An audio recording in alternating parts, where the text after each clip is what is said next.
Looks like I'm back. It's been a while. I wasn't really able to go live this week, unfortunately. Kind of a bummer. Is this downpour or what? Just leaking, I don't know. Ugh. I have all these nail polishes on the desk. I need to sort through and move around. You know how it is. These things pile up. I have a basket for them that I keep them in, but then they end up over here, and then I don't put them back. I like to keep a messy desk. A little bit of chaos in my creative space for some reason. I don't know. I'm always working on multiple things, you know? Multiple little pots simmering in the background of things I'm cooking up or doing. And yeah, sometimes it gets a little crazy. So yeah, tonight should be interesting. I plan to read from chapter 11 upwards of continuing reading of The Antidote by Reverend Jesse Lee Peterson. Been some interesting stuff in this book, definitely. He has very unique perspective and very traditional conservative views. And in the way that I can kind of admire to a certain degree. He likes to bring things back to moral character and citizenship and, you know, taking responsibility for oneself and one's life. Which, you know, tie into my values of individualism and liberty and but also with reverence for tradition and legacy. So yeah, after I get tired of reading, I have a bunch of videos saved, so I thought maybe I'd do some reactions as well. So if you want to hang around and chat and, you know, chat with each other, chat with me, feel free to drop questions, respond to the reading, or also, you know, whatever, you know, it's whatever. So yeah, I'm looking forward to it. Hey, S.A. Brady. Hey, Nicholas. Hey, Court. We got a busy chat already. Okay. Well, since we've got some viewers and we got some chatters already, there's no point in delaying. I'm going to get started on The Antidote. We're on chapter 11. And the title of the chapter is Fear and Loathing, which I think sounds pretty interesting. And yeah, feel free to give your own commentary. Oh, Court, you're still in the hospital, hon? Hey, everybody. I know I read that on Friday. I didn't know you were still in the hospital, but thank you for letting me know. Y'all know Court. He's kind of a big deal, you know. So just keep him in your thoughts and prayers. He says he's going home tomorrow. Well, we'll be thinking of you, Court, and definitely I hope reading will bring you some comfort and company, you know, while you're in there. We're with you in spirit, and we're glad to have you tuning in. Isn't technology wonderful? I mean, just imagine 20 years ago, Court wouldn't have had all of this at his hands, you know, just having to lie there watching whatever was on the TV, if they even provided one. Let me tell you, be quite dull in those places. God is still cooking, that's right. Let God cook, baby. I was thinking about that today. It is the right thing to do. We really do get ourselves in a bind and get led off path if we try to go out of what God has for us, I think. But how do we know what his will is and what ours is? It's like, well, we kind of have to let ours kind of go. Recognizing that we have one is often the first step. Well, anyway, let's get into this. Fear and loathing. In the pre-Civil War era, blacks knew slavery was wrong. They resented it, and as best they could, they resisted it. Privately, they condemned it and mocked those who passed themselves off as their masters. Today, the alchemists have set up a new slave system. Instead of controlling people by force, these leaders, with a major assist from the government, control by dependency and addiction. Unfortunately, most Black people accept their state of dependency. Some applaud it. They call their new masters civil rights leaders and ask for more of the same. With the aid of the media, these leaders convince Blacks that color trumps character and that white people, especially Republicans, hate them for their color. If need be, the leadership even manufactures incidents, as this chapter will show, to reinforce their fear and loathing of white people. The leaders of a movement built on the myth of the bloody shirt have no qualms about telling new lies to keep Black people frightened and angry. And for those of you just tuning in, the bloody shirt he's referring to is Jesse Jackson's shirt that was smeared with Martin Luther King's blood after he was assassinated. I can't remember the name of one of the witnesses who was with King at the time of his assassination. But Jesse was not there. He actually went up to the corpse and took blood from it and smeared it on his shirt. So, I mean, it's amazing what people will do in the time of the death or like the assassination of, one of their peers.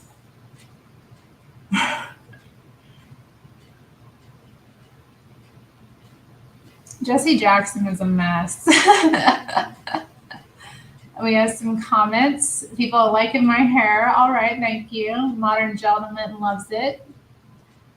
And Bobby Blanco says, Alpha Trump lives forever. Oh my God. I had somebody come up to me today at church and come out to me as a Trump supporter. She's a Panamanian woman who's immigrated to the U.S. She had some interesting things to say. She was like, I don't see why people hate him. Like, if people are breaking the law, they can't come here. You can't have that. She's like, in Panama, we can't have that. It's any country. I was like, yep, you're right, girl. You're right about that, sis. Law and order.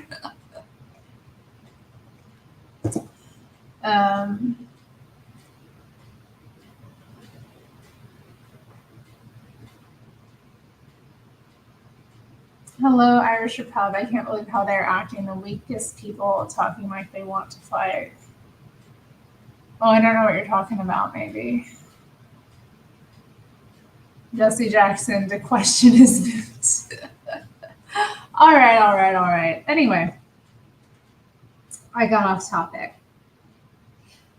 To get a compressed sense of how so-called civil rights leaders use fear to manipulate those in their way, we need only to look at the San Francisco of the 1970s. At the People's Temple, the mostly Black congregation was taught that all white people were bad. Well, not all white people exactly. The temple's top dog, Jim Jones, their father, was good, better than good. So was his inner white circle, the ones he sexually exploited and rewarded with favors. Jim Jones is an interesting story, very interesting. Anyway, Jones was a communist. He made no bones about it. In his memoir, he told of how he chose Christianity as a means to a communist end. And yeah, I mean, I called into the Hake Report this week. Was it this week? I feel like, yeah, maybe Tuesday.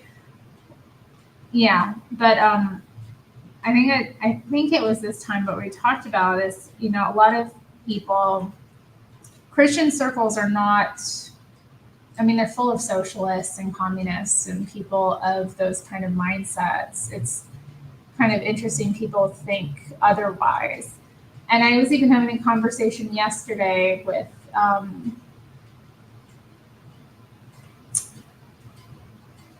someone at the Jesus March and rally that I went to. I posted some video of it, which actually I may delete and repost because the editing software cut off some of the videos. So I'm not happy with how that turned out. But anyway, let me go back. But he was saying, because we did have a small, well, I don't know how big it was. It looked bigger when I first arrived. The Antifa brigade that were outside counter protesting the event. Yeah, he was saying like that, or he was saying that, you know, anarchists, you know, he was basically saying like you couldn't, well, he didn't say that exactly, but we had a theological conversation, I guess, about like anarchists and Satanists who would be protesting such an event. Yeah, there are, you know, people of radical politics who identify with Christianity, and even in like, especially like a place like where I live, Portland, some of the churches are very involved in different social justice movements or supporters of various like groups, outreaches, or even like the Unitarians were very involved with like the Occupy protests, for example, just to give like something from my own historical perspective. Now, I wasn't really deeply involved in Occupy, but I was an activist at the time it kind of happened. I was always sort of like leery of Occupy just because it was, well, I mean, we don't have to get into the myriad of reasons why. There was something very weird about it to me, how it just kind of came out of nowhere. But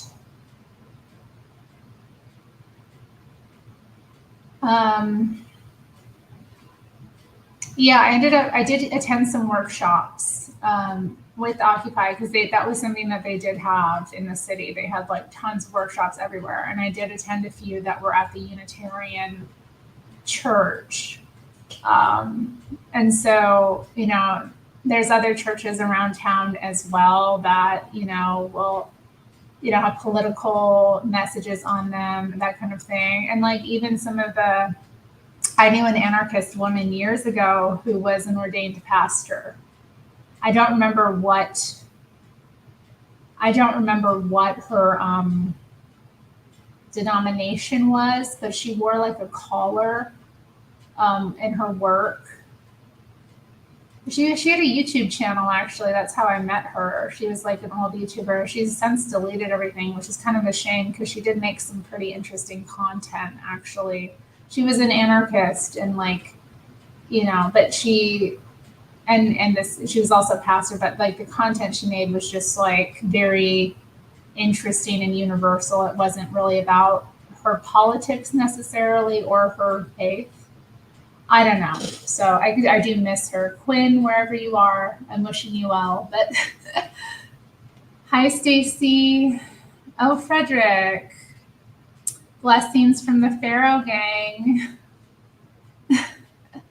I lovingly accept all blessings from the Pharaoh gang.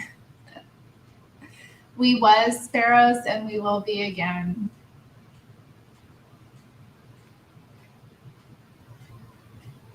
Oh, but Freddie was at church today? Good. At least he came. Well, I guess you all were at church. Okay, let me get back to JLP. I'm getting off topic, but thank you for the generous donation. And if anybody else would like to have their comments definitely highlighted and read out loud, you can also leave a super chat. Or become a member. Channel membership is a thing. Recently, several people were gifted memberships by Bosco. So I think you can become a Strange ally for like $2.99 a month. I need to like look at kind of the pictures I came up with, because honestly, I created all this stuff years ago. I just never launched it because I really wasn't sure what I wanted to do with it. And then something in my heart just told me, just set it up and get it going and let it be what it is. You know, it's just another thing. So that's another way to support Terri, you know, a small donation every month. But anyway, back to the book. Okay, so yeah, we're reading about Jim Jones. Free at last, he led his temple comrades in prayer. Thank socialism almighty, we will be free at last. A charismatic leader and fake Christian, Jones preyed on his congregants' insecurity and convinced them that only through him, the Father, could they find safety and salvation. With the surefire 2,500 votes he could deliver, Democratic politicians, black and white, couldn't care less about whether Jones was a Marxist or a Martian. They all came courting. House Speaker Willie Brown, Mayor George Moscone, famed gay San Francisco supervisor and icon Harvey Milk, and even Rosalind Carter, Jimmy's wife. I figured if these people, if anybody should know, they should know, testified one black survivor as to why he stuck with Jones. Moscone appointed Jones to the Human Rights Commission in 1976, and then to the chairmanship of the San Francisco Housing Authority. That same year, the Los Angeles Times named Jones Humanitarian of the Year.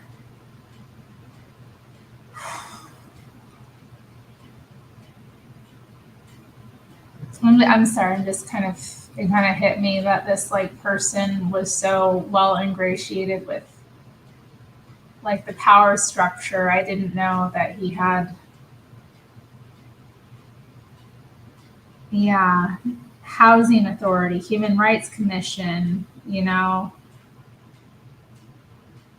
I didn't know he was so politically involved, I guess, but I don't really, I don't know. It's just it's upsetting because of what happened to these people, you know, and that there were so many people who were like sucking up to him or cozying up to him in some way. It's sad. So anyway, sorry. In the next 2 years, Jones worked overtime doing what today's alchemists do, a little more slowly. He stirred his followers' anger and stoked their fears of white people to the point where more than 1,000 of them were willing to follow him blindly to the jungles of South America. There, when American authorities began to question Jones's actions, like kidnapping and rape, he persuaded his followers, the great majority of them black, to kill themselves before evil white Americans had the chance to do the same. More than 900 people ended up drinking cyanide-laced Flavor Aid, a product similar to the better-known Kool-Aid. Kool-Aid became the perfect metaphor for toxins alchemists have been encouraging black people to consume for the last half-century. With their parents dead and their names unknown, authorities dumped the remains of some 250 of these children into a mass grave at the Evergreen Cemetery in the middle of Oakland. I didn't know that was in Oakland. I went to visit Oakland before. I would have wanted to visit that site if I'd known. But who knows, I may be back down there again. The victims of the greatest concentrated slaughter of children in the nation's history. Many more tears have been shed over Michael Brown than all these kids combined. Almost no one knows they are there, and the alchemists refuse to tell their story because Jones's story is the story told in fast forward. In Oakland, the killing has continued ever since, and the victims have been ignored as the kids in the Evergreen Cemetery. Unless, of course, their deaths can be exploited to satisfy the alchemist's ambitions. Okay, so now he's he's going to talk about Oscar Grant. And this was one murder that kind of like, I talked about it recently on another live stream and why I don't watch these videos when they come out of like police killings or that kind of thing, or when like another, death goes viral. I don't, because I did watch the Oscar Grant killing and it had upset me so much. And that was like what, in 2011 or 2009. Oscar Grant got a lot of attention when a white BART police officer accidentally shot and killed him on January 1st, 2009, at the now infamous Fruitvale station. There were huge demonstrations after the shooting. The officer was sent to prison for involuntary manslaughter, and a highly sympathetic movie was made of the incident. Oh, I didn't know they made a movie about it. After the Michael Brown shooting in Missouri, protesters in Oakland shut down the city on several occasions. But as to the 100 or so Black people killed by other Black people each year in that fallen city, crickets. Funeral assistant Todd Walker was brave enough to point this out. He had the sad occasion to do so. His 14-year-old nephew, Devon Ellis, a football player and honor student, was gunned down on the Oakland streets almost 3 years to the day after Trayvon Martin was killed. These are babies killing babies, and people are just sick and tired of it, Walker told San Francisco Chronicle columnists Bill Mattier and Andy Ross. Where are the demonstrations for these kind of killings? Why is it that the only time Black lives matter is when police do the shooting? To their credit, Mattier and Ross took the question to Cat Brooks, a Black leader in the Oakland area's relentless anti-police demonstrations. A committed alchemist, Brooks reassured the columnists that it did not matter whether the police or another Black person did the shooting. It is the system of oppression in our society that is responsible for the violence, she insisted. On the homepage for the Onyx Organizing Committee she chairs, Brooks wrote about Blacks in the Bay Area, the national capital of white guilt.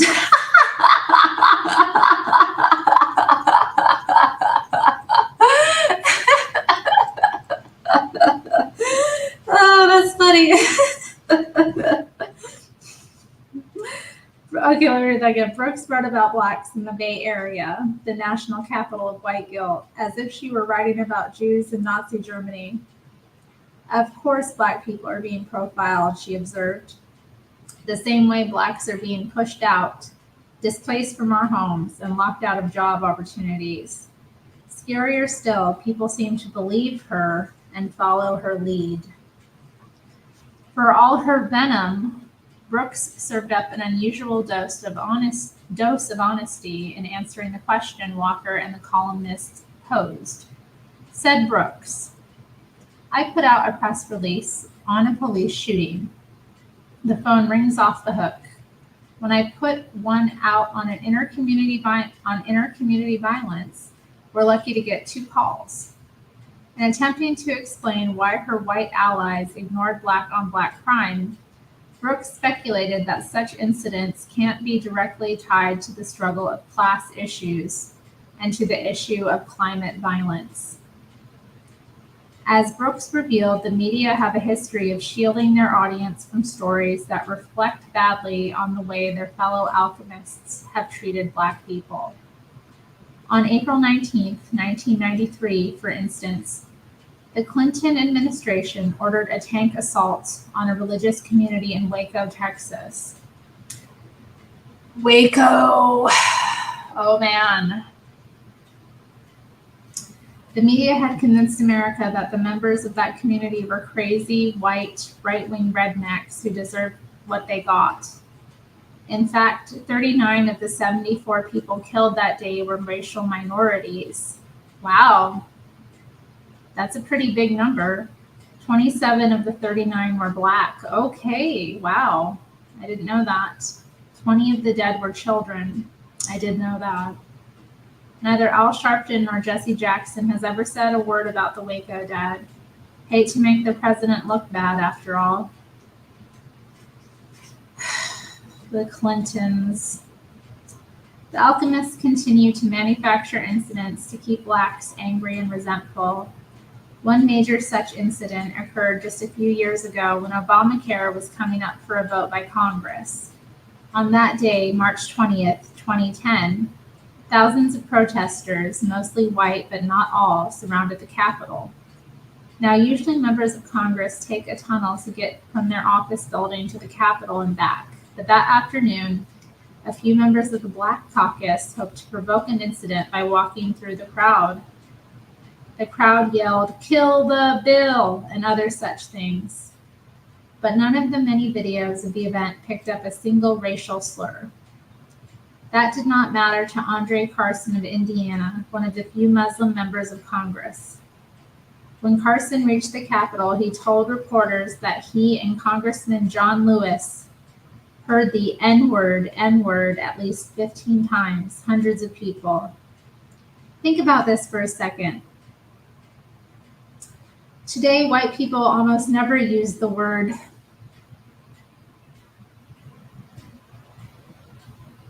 oh my, he got it written out.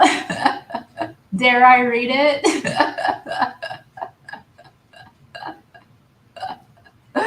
Dare I read it? Oh my goodness. Even among themselves, it is a national scandal when one does.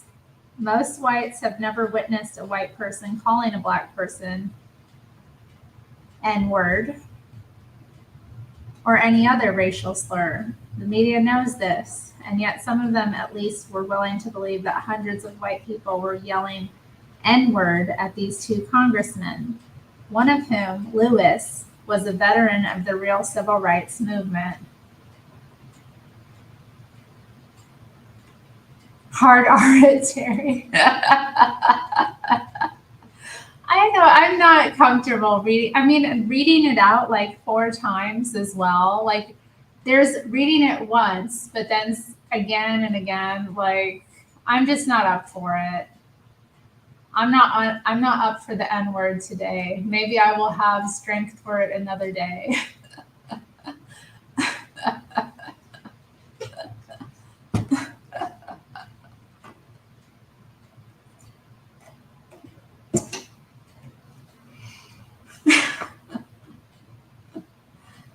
Okay, let's see.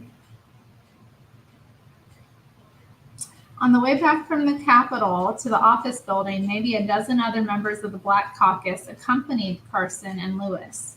These included Jesse Jackson Jr. and caucus head Emanuel Cleaver. Several held their phones out to record the walk. Again, they chose not to take the tunnel. Their goal was to provoke some incident by these quote-unquote teabaggers, a nasty slur used casually by people who go ballistic when others slur them. So trapped were these congressmen by their own hateful stereotypes that they may have actually believed Carson. They may have believed that nothing had changed since Selma, that hundreds of ordinary white people stood ready to call them N-words. And when those white folks did just that, yes, sir, these esteemed Black leaders would spread the word far and wide that nothing had changed.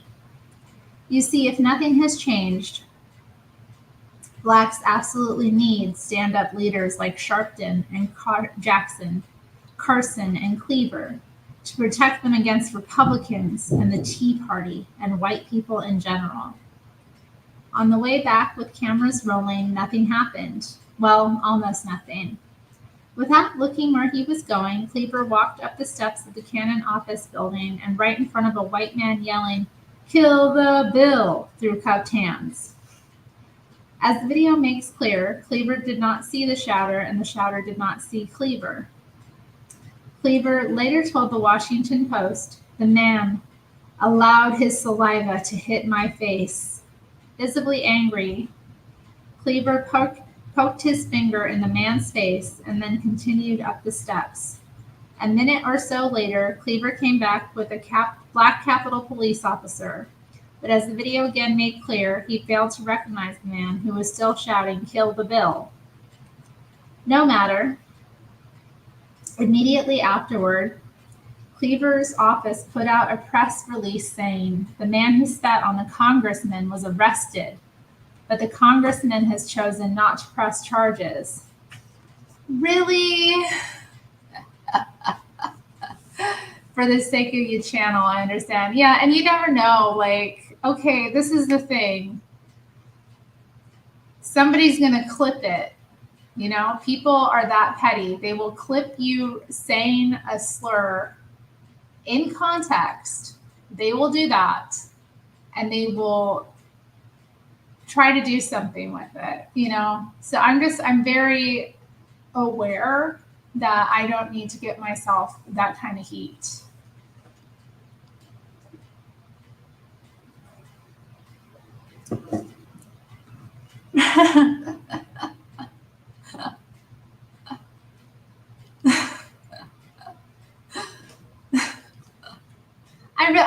I don't have the strength to carry the torch. Yeah, no, people are so petty and mean, and they will, like, you know, they'll clip it and they'll save it to their hard drive for like 5 years and bring it out, and then you're left scrambling to try to explain yourself, you know, but then they've already got the footage of you saying it, and that's, you know, and if an image is worth 1,000 words, like, what do you think a video clip of somebody saying the N-word is? You know, so it's like, it's not worth it to me to, like, even get into it, like, with people about it, even if I may, like, think that it's not necessarily the worst thing in the world to say the word, you know. Right, Stacy, it's like an actress doing a nude scene. Yeah, it's like that, you know. And this channel is small, you know. We keep it. I'm a humble streamer, you know. No delusions of grandeur here, but you never know where I might be in 5 years, what circles I might be in, you know, or what kind of thing I might be doing.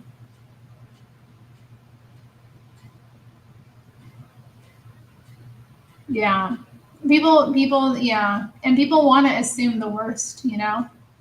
That's why it's like, as you walk through life, try to assume the best in people and not, like, the worst, because if you assume the worst, then, you know, you're going to be misjudging people you don't even know without, you know, having all the details. And it's better to not do that. And if you're proven wrong that they are, like, worse, then, you know, you're better off because you're the one who had the positive mindset in the first place. You know, you didn't let whatever was wrong with them taint how you see the world.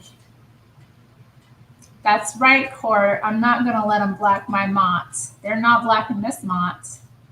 I had a conversation with someone about this years ago because there were all those, like, Let Women Speak rallies that were happening.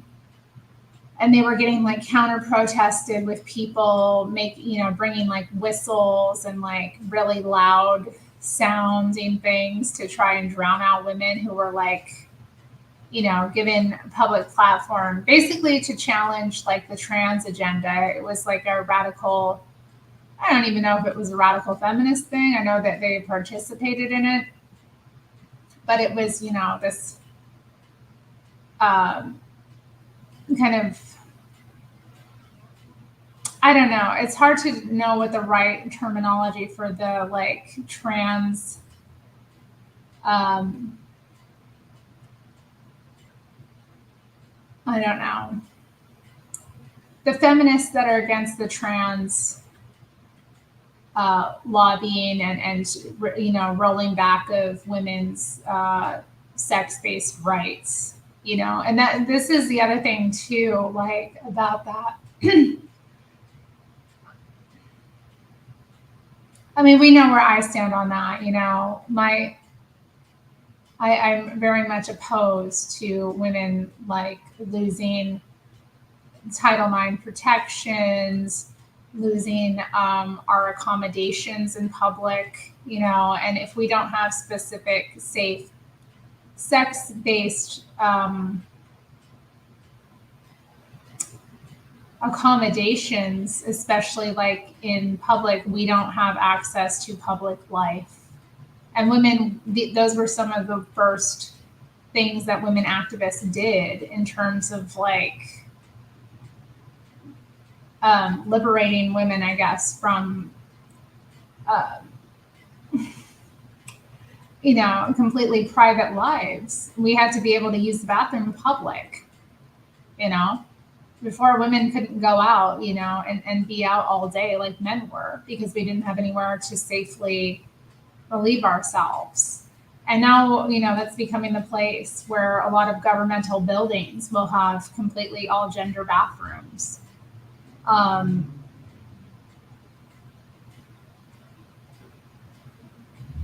It's a recipe for disaster, because women have a specific sex-based vulnerability due to size, due to reproduction.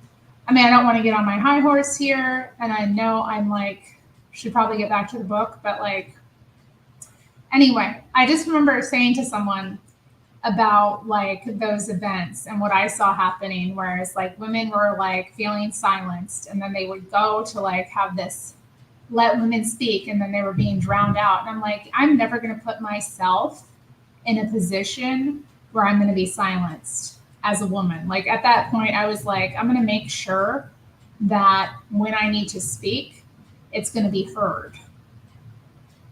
I kind of like came to at that point, I'm like, nobody's going to silence me, because I'm going to be very strategic about how I go about saying what I want to say, and making sure I say it in the right way, and making sure the right people hear it. Like, I don't need to stand outside on a podium and shout out about this stuff. I can create my own podium, or I can, get into the right type of circles where I can have influence, but I'm not going to play this game of like, that kind of, well, it's a masculine form of combativeness as well, which again proves these people aren't women. Women are cunning. Like, we will win.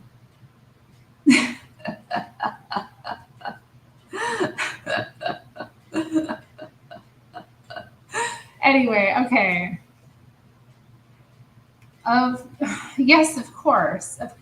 I've been in a women's restroom. Yeah, you know what? Yesterday I used an all-gender restroom, and it was really awkward. They had a security guard in there, and he kind of guided me into a private stall. And he was very helpful and kind, but it was very awkward going into the bathroom, and most people in there were male. And it was private, the urinals were private as well, but like, it was just weird. Women think they win, but they never see the full picture. Well, nobody ever sees the full picture. That's for the future generations. Okay, let's get back to reading. Okay. Okay.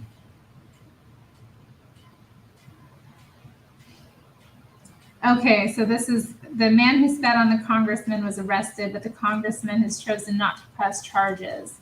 This was all provably false. There were no elements of a crime, and the individual wasn't able to be positively identified. Sergeant Kimberly Schneider of the U.S. Capitol Police would tell Fox News. The video supported the police. Cleaver's press release was then wrapped into a story by William Douglas, a black reporter for the McClatchy newspapers, headlined, "Tea Party Protesters Scream N-Word at Black Congressmen." Publisher Andrew Breitbart offered a $100,000 reward. Oh, Andrew Breitbart. To anyone who could produce a video of anyone using any racial slurs toward any of the congressmen coming or going, but he got no takers. But the damage was done. The Kansas City Star, Cleaver's hometown paper, reported, some Tea Party supporters spat on Cleaver Saturday on Capitol Hill because the U.S. congressman is black. I mean, why do they assume it's because he's black? I mean, there's plenty of reasons to spit on your congressman, and them being black have nothing to do with it. Like, it's because they're a congressman. Like, anyway. Black Washington Post columnist Cortland Milloy told his readers what he felt about the protesters and how he expected them to feel as well. I want to spit on them, take one of their Obama plan white slavery signs, and knock every racist and homophobic tooth out of their Cro-Magnon heads. Cro-Magnon were probably black, though, because the Cro-Magnon technically came up from Africa, right? Like, isn't that the case? They would have had darker skin because their Cro-Magnon originated in Africa. I don't really believe it either. I think there's more to the story than that, Stacy, but I'm just saying. I'm just saying, be consistent. Okay. I'm being silly. I'm maybe giving too much feedback. Let me know if you want me to stop with the feedback in the chat. Okay. That fall, Cleaver was facing a tough re-election against a white conservative supported by various Tea parties. He made sure every one of his black constituents got the message about what these people were up to. The fact that no Tea Party ever addressed racial issues or committed inappropriate racial acts anywhere did not matter. The goal of the civil rights movement in the 21st century was to spread hatred and fear. Black poet Langston Hughes once said, "A dream deferred is a dream denied." But he likely never would have guessed that today, Black leaders would be the ones deferring and denying. With people like Jackson and Obama, our one hope is to self-mobilize. In the Black community, we all have only ourselves to rely on.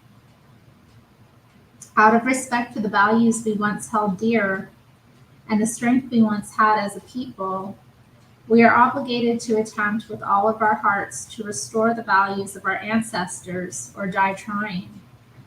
We must now forget all our petty angers, our weaknesses, and our unfounded rage, and come forward prepared for the great penance that lies ahead. And we must do so without self-pity. If we don't, the bars will always remain on the windows, and we will be caged within.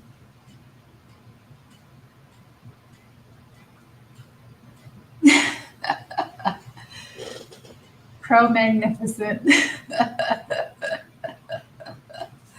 Nice. Okay, so chapter 12, The Clown Prince. The Clown Prince. It seems only fitting that the heir to Jesse Jackson's bloody shirt would be someone more outrageous and exploitative than he has been. Jackson's scandals did not bring him down. What did was the ambition of Al Sharpton, an even bigger scam artist than Jackson. If anything, Sharpton's childhood was more tortured than Jackson's. Born in 1954, Sharpton lived a comfortable life for his first 10 years. Even before the civil rights laws were passed, his father was a successful businessman. In 1964, however, Sharpton's world came crashing in when his parents split up. That was all but inevitable after his half-sister gave birth to his father's child. Oh, God. That poor girl. Sharpton tells this story in his 1996 autobiography, Go and Tell Pharaoh. Go and Tell Pharaoh. Hey.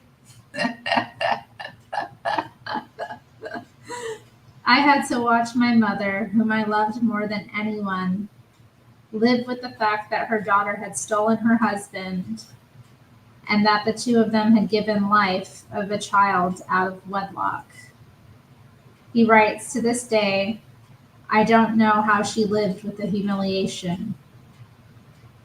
I mean, that sounds to me like, I don't know how old this daughter was, but it's not as if a daughter really steals away her mother's man. That's usually a circumstance where there's been like some grooming of this girl going on. He was no doubt sexually interfering with her for years, or he might have even had that mind when he got with the mother, which is also like why I find it disturbing how many women are like, especially when with like young kids are openly like on like dating apps at, letting strange men know that they are single mothers. Because there's predators out there that will target, a single mother who has girls, especially. Like, I'm not that little boys don't get molested either, but like, pedophiles who are into that, or, they might find the mother attractive or want to use her for something, but they're more like sexually interested in the daughter. So, sick world we live in. But yeah, if you're a single mother out there, men don't need to know that. All right, like they shouldn't be knowing about that, especially strange men. Protect your kids. Okay. Sharpton used the story to justify his role in his first major public scandal, the Tawana Brawley case. Writes Sharpton, the case stopped being Tawana and started being me defending my mother and all the black women no one would fight for. I was not going to run away from her like my father had run away from my mother. This is probably nonsense, but with Sharpton you never know. In November 1987, in a small upstate New York town, the 15-year-old Brawley had gotten off her school bus after a day at school and then, instead of walking home from the bus stop, vanished into the night. 4 days later, she showed up disoriented and covered in feces. Oh, God. Oh, God. As her black attorneys told the story, Brawley had been kidnapped, raped, sodomized. KKK and the N-word were inscribed on her body. Brawley accused several white men of doing this to her. Then, as now, the media loves stories of black victims and white perpetrators. Oh yeah, they do love it. They love to run with it. It's like sensational. And this story exploded into the headlines. As Brawley's publicist. Imagine that happens to you and then somebody shows up to be your publicist. Like, I'd want to be in private. I'd want a privatist. Like, how can I, like, live a private, quiet life? You know what I mean? After this happened? But anyway, okay. Sharpton helped put it there and keep it there. For one very good reason, namely that she had made the story up. Brawley refused to cooperate with law enforcement, one of those shut out of New York State's Jewish Attorney General Robert Adams. When asked why Brawley failed to cooperate, Sharpton answered that doing so would be like asking someone who watched someone killed in the gas chamber to sit down with Mr. Hitler. Oh my God. I mean, I cannot see, this is the thing though. I understand why sometimes, like, I mean, this story sounds very like scandalous, far-fetched. I'm not saying it couldn't have happened, or something happened maybe. But sometimes, after like a traumatic event like that, sometimes like a victim won't have energy really to, especially like being that public. Like, imagine you're raped and then it becomes this national news story. Like, I mean, and it's like a several day long ordeal. Like, I can imagine, somebody in that position. really not wanting any more publicity or attention, or I could totally understand that to a certain degree. But then again, they do have a responsibility to, when a crime is committed, especially one that is so heinous, to cooperate with law enforcement. But anyway, just going off there, let me go back to the reading. Okay. After a few shifts in the story, Sharpton and Brawley's lawyers insisted that Stephen Pugones, the assistant district attorney of Dutchess County, was one of the girls' rapists. Wow. The case eventually fell apart when a security guard working for Brawley's lawyers testified that the lawyers and Sharpton knew Brawley was lying. In July 1998, a jury awarded Pugones $345,000 from his accusers, $65,000 of it from Sharpton. Never one to pay his own bills, Sharpton got O.J. Simpson attorney Johnny Cochran and friends to step up and settle the debt. I mean, that's just astounding that you would accuse as well, like the assistant district attorney of the county. Like, I don't know. It just doesn't seem like the kind of crime someone like that would get into. I mean, maybe, but it does seem a little far-fetched. This was not even Sharpton's most destructive adventure in race baiting. In 1991, Sharpton fueled the fires of lethal black-on-Jew violence in Crown Heights with the rallying cry, "If Jews want to get it on, tell them to pin their yarmulkes back and come over to my house." In 1995, having learned nothing from Crown Heights, Sharpton led a protest against white interloper Fred Harari, a Jewish merchant in Harlem. Harari had evicted a black commercial tenant at the request of a neighboring black Pentecostal church. One of the protesters got carried away, shot several people in Freddie's Fashion Mart, and set the building on fire, killing 8 in the process. Jeez. Perversely, none of this stopped Sharpton from seeking the Democratic nomination for president in 2004. I forgot he ran for president. I forgot about that. By 2011, the still unrepentant Sharpton got his own nightly show on MSNBC. Scarier still, during the first 6 years of the Obama presidency, Sharpton visited the White House on 72 occasions, five of these being one-on-one meetings with the president, another 20 being meetings with staff members or senior advisors. By the end of 2014, even the New York Times was admitting that Sharpton owed his some $4.5 million in back taxes, but that he carried on as though immune to the sorts of obligation most people see as inevitable, like taxes, rent, and other bills.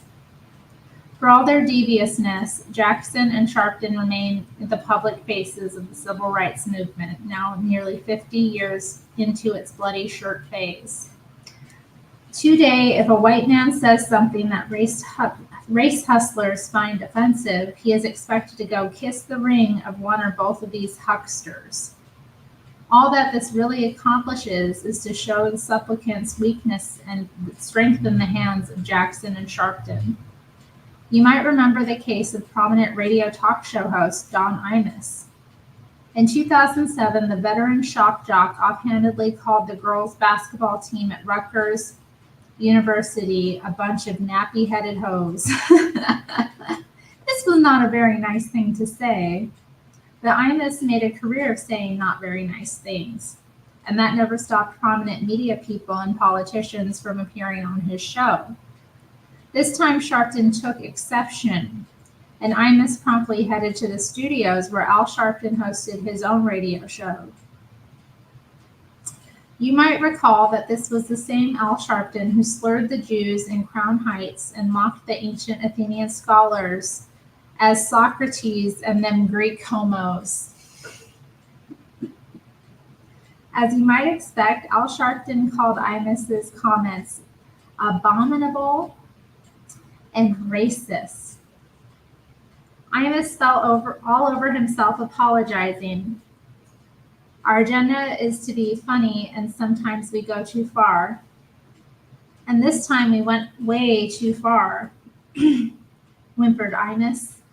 But Sharpton was not in a forgiving mood. Sharpton told Imus that his actions had set a precedent. If Sharpton allowed him to escape unpunished, other white people might want to make fun of black people too.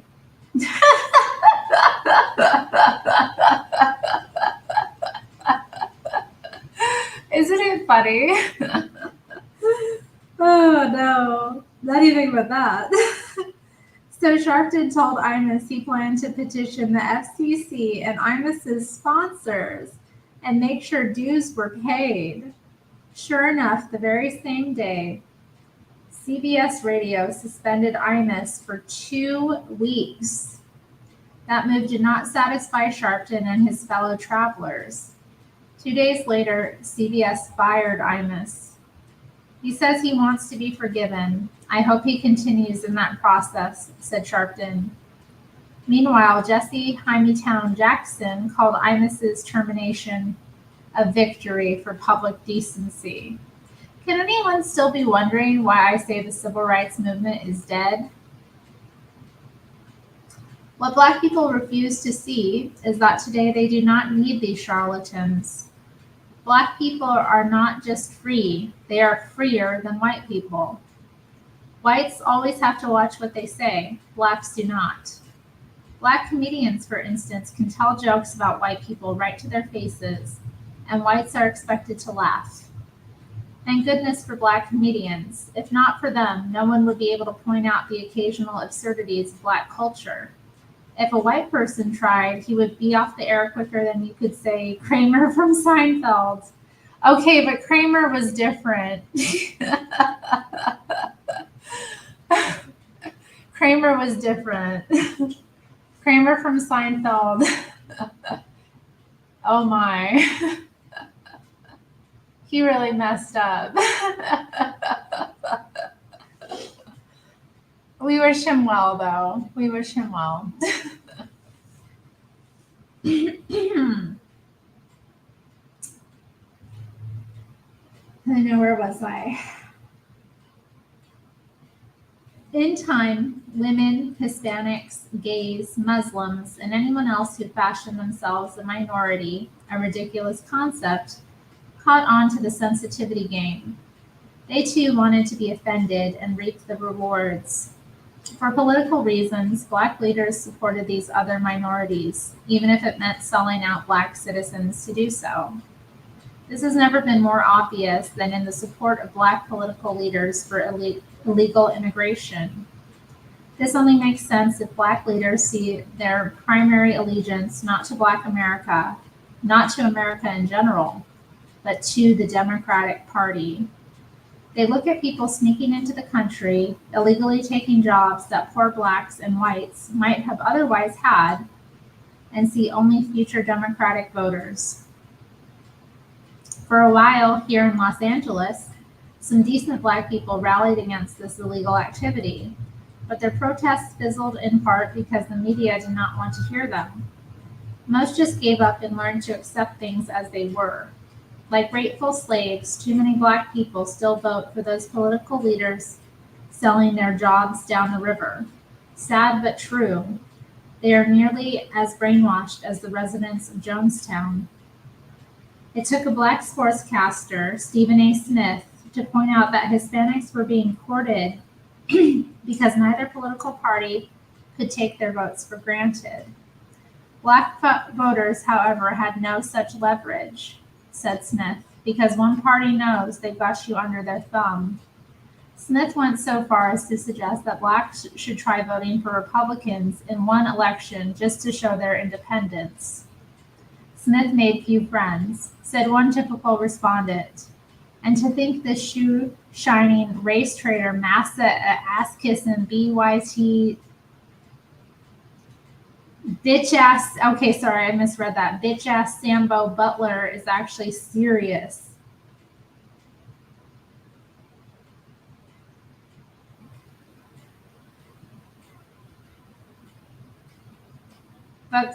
Fuck sass forever. I don't know. Sharpton, on the other hand, played this card as deviously as he has played all others. On his website, he has posted an image from the New York Daily News showing him shaking hands with Obama under the headline, Reverend Al Sharpton joins President Obama's immigration reform effort. This article was posted well before Obama made waves with his executive orders on the subject. Sharpton was way ahead of the curve. Obama could not have opened the floodgates to our southern border without the blessing of Sharpton, or so he thought. In fact, as Sharpton knew, if he turned against Obama, the media would turn against him, and no one would know what he thought or why it mattered. It is a delicate game he plays. Not surprisingly, in May 2012, as soon as Obama came out for gay marriage, so did Sharpton. A headline from that period reads, Hypocrites, Sharpton blasts black pastors who won't support Obama over his gay marriage stance. Although Sharpton had not yet mastered liberal spin on the issue, he compared homosexuality to Bill Clinton's adultery. He certainly knew where his bread was buttered. If he had to slander black pastors to make his point, so be it. In early 2015, undercover filmmaker James O'Keefe exposed the way Sharpton was working the system. His reporters engaged in several discussions with Black people who had encountered Sharpton in action and were disillusioned by what they had seen. One of them was Erica Snipes, the oldest daughter of Eric Garner, the New York street corner cigarette salesman who died of a heart attack when police tried to subdue him. After a Staten Island grand jury refused to prosecute the police, Sharpton swooped in and led the protests. He had earlier paid for the funeral. When Snipes handed out flyers calling attention to her father's death, the local director of Sharpton's organization started attacking Snipes, demanding that she put Sharpton's logo on the flyers. Wow. You think Al Sharpton is kind of like a crook in a sense? O'Keefe investigator asked Snipes in a video posted by Project Veritas. He's about this, she replies, rubbing her fingers together. He's about money with you? The reporter asks. Yeah, Snipe responds. That's how the Bloody Shirt crew rolled 50 years after Selma.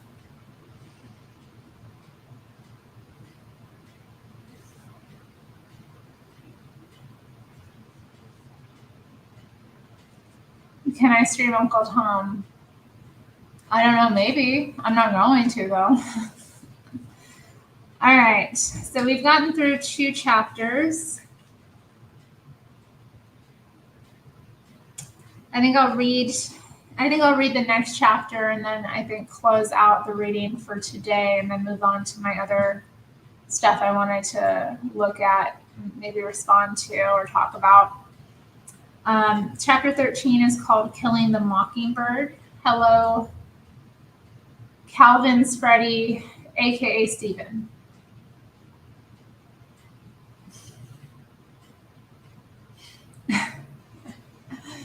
Oh my.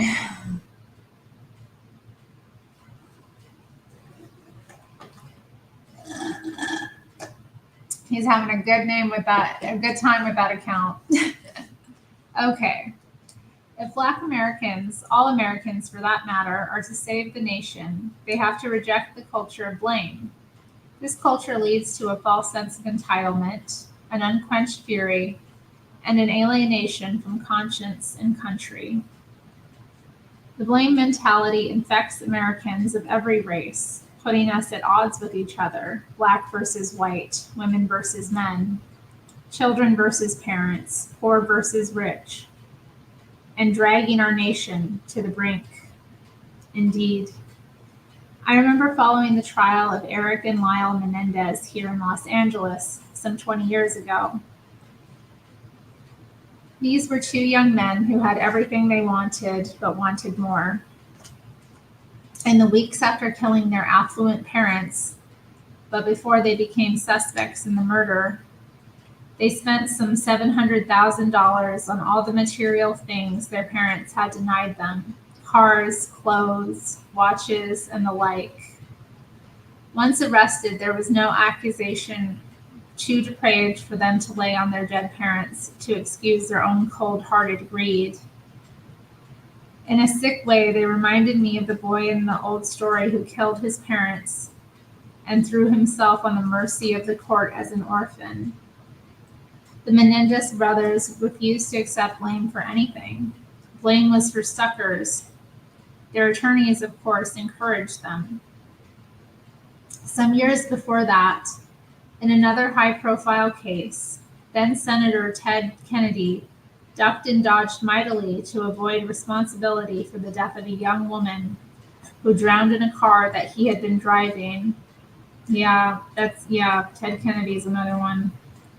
There is no truth whatever to the widely circulated suspicions of immoral conduct that have been leveled at my behavior and hers regarding that evening, he said. Nor was I driving under the influence of liquor, he insisted. Although my doctors informed me that I suffered a cerebral concussion as well as shock, I do not seek to escape responsibility for my actions by placing the blame, he concluded, on the physical and emotional trauma brought on by the accident. Few believed him. Kennedy wore what some said was a phony neck brace for days following the drowning to establish his alibi. He was trying to escape responsibility by blaming his physical condition. Refusing blame for bad behavior is deeply rooted throughout our culture, our shared culture. In Black culture, however, refusing blame can launch a movement, especially in the hands of those self-serving leaders who have used the Black community for their own personal gain. The blame mentality has never been more destructive than it was in Sanford, Florida, in the wake of the Trayvon Martin shooting.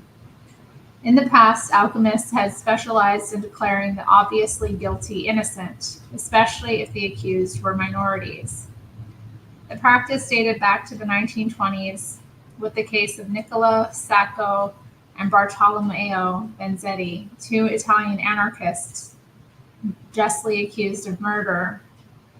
In the years since, civil rights leaders have ignored the evidence and trumpeted the innocence of one thug after another. Indian FBI killer Leonard Peltier, Philadelphia cop killer, not Mumia Abu Jamal. Oh, he came from Mumia. Oh, Mumia. Oh, man. I remember years ago, I helped organize a book party for the launch of his book, Jailhouse Lawyers, where he kind of wrote about the phenomena of men in prison studying law and or not just men in prison, because there are women who are jailhouse lawyers as well, but prisoners who become legally educated and then work with other prisoners to help them with their cases, that kind of thing. And they're often targets and, anyway, it was interesting. And then we made a birthday card, a big birthday card for Mumia. So, yeah. I used to listen to his show too. He had this prison radio that they published. I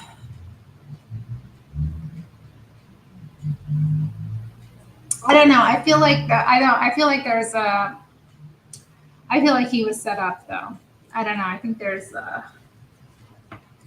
more evidence that could come to light. He should have a new trial. That's how I feel. But they're just going to let him die in prison. So it is what it is. Anyway. Okay, let's see, where was I?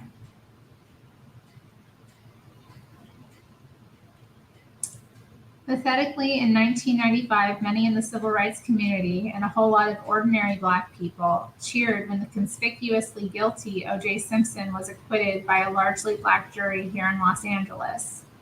As real racial injustices grew more and more rare, Sharpton, Jackson, and crew had to look harder to find injustice, and if they could not find it, invent it.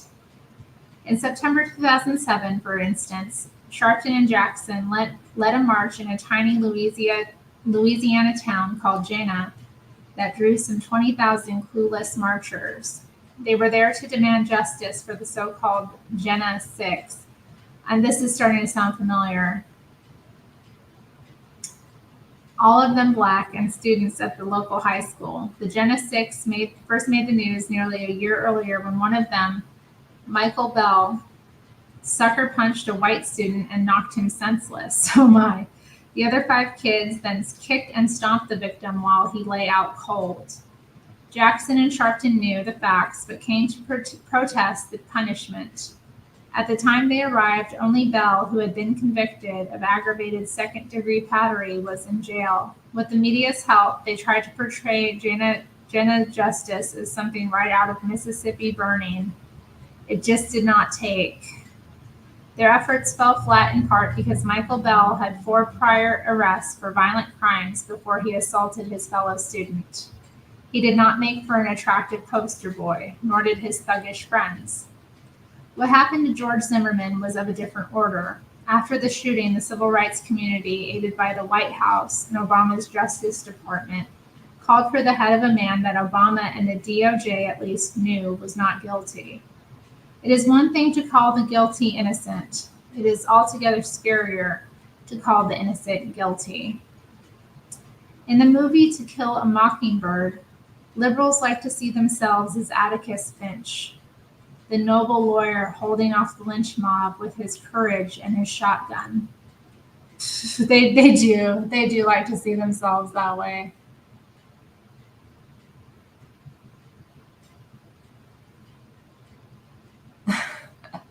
Court has been to Jena. Is it nice?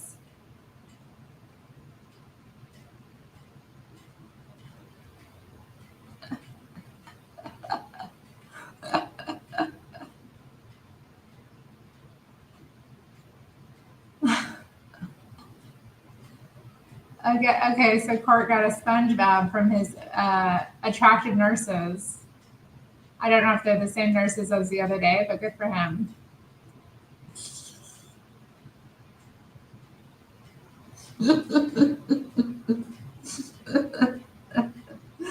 All right, well, we're glad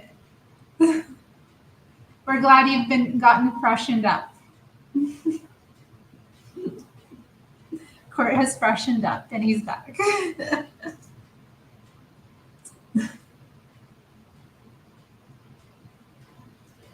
After the shooting death of Martin, liberals became the lynch mob, and those buffoons who passed themselves off as civil rights leaders were at the head of it.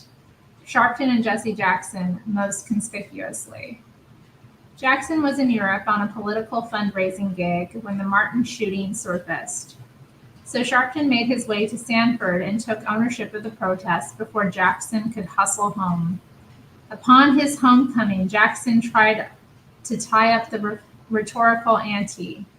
He tried to up the rhetorical ante. He told the media there was this feeling that we were kind of beyond racism. That's not true. Obama's victory has triggered tremendous backlash. Jackson was trying to convince his audience that racism had intensified since Obama's election. Blacks are under attack, he told anyone who would listen.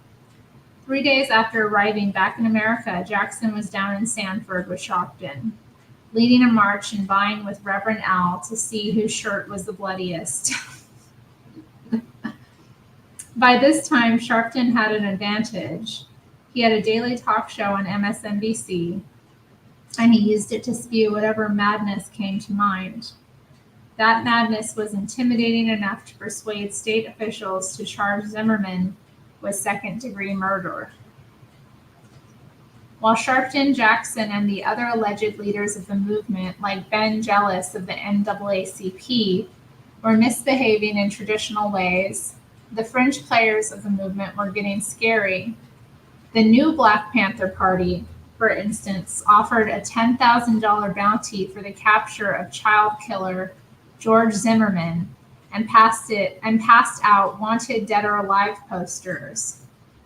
Meanwhile, the new Black Liberation Militia threatened a citizen's arrest on Zimmerman. We'll find him. We've got his mugshot and everything, boasted Najee Muhammad. Legitimately afraid for his life, Zimmerman left Florida to hide out with relatives in the Washington, D.C. area. His mother, father, and grandmother also had to abandon their home and go into hiding. Oh, God. This was not easy. Zimmerman's father had been in the hospital for treatment of a heart attack and gotten out just a day before the shooting. His mother-in-law, who lived with the senior Zimmerman and his wife, had Alzheimer's. Man, that sucks. I can imagine that must have been very stressful on everyone. The so-called civil rights leaders, Obama and Attorney General Eric Holder included, did nothing about the threats, not even scold those making them.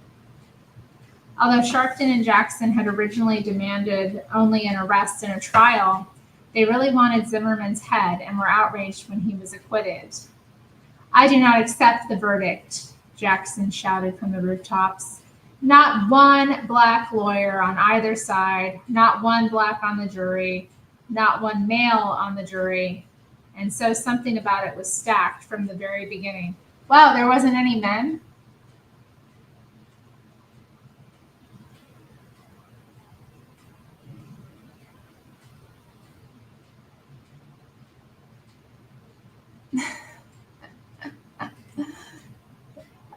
Interesting chat. The chat is being very interesting. They know how they do. Y'all know what you get up to in chat. Anyway, okay.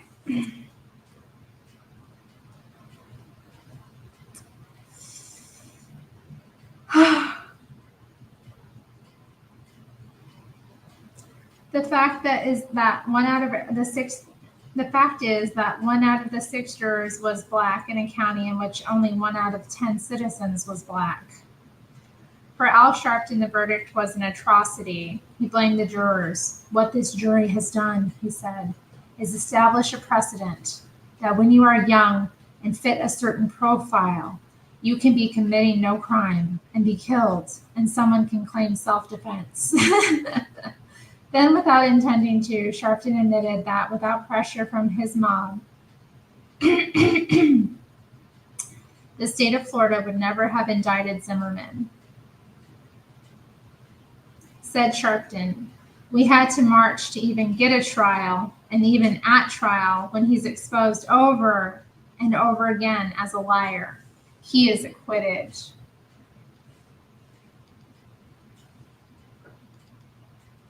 If liberals see themselves as Atticus Finch, they also see themselves as juror number 8, the Henry Fonda character in the classic film 12 Angry Men. A man described by the screenwriter as one who sees all sides of every question and constantly seeks the truth. A man of strength, tempered with compassion. Above all, he is a man who wants justice to be done and will fight to see that it is. The one minority juror, Maddie, a Puerto Rican of African descent, was a chip off the Fonda block.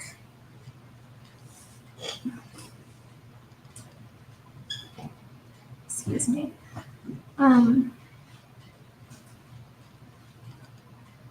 I was the juror that was going to give them a hung jury, Maddie said on ABC's Good Morning America after the trial.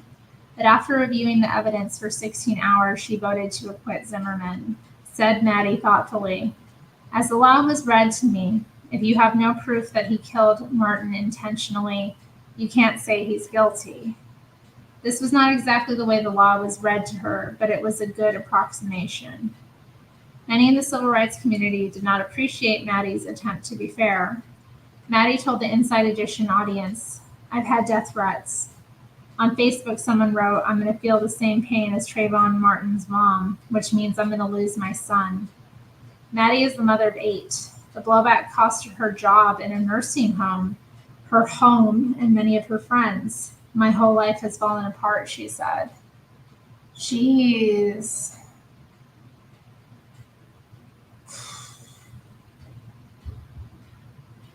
Jeez, that's awful. This was what the bloody shirt phase of the civil rights movement had come to in 2012, where once its leaders protested injustice, now they were agents of injustice. When, without provocation, an angry 6-foot-tall black thug tried to beat senseless a Hispanic man nearly half a foot shorter. These leaders demanded that the Hispanic man be arrested. When he wasn't convicted, they piled abuse on the female jurors, especially the one minority juror who struggled to do the right thing in spite of her racial leanings. No one in the civil rights community came to Maddie's defense, not Jackson nor Sharpton, not the president, not the attorney general. As Maddie learned the hard way, the real civil rights movement, like the Wicked Witch, was not only nearly dead, it was really most sincerely dead.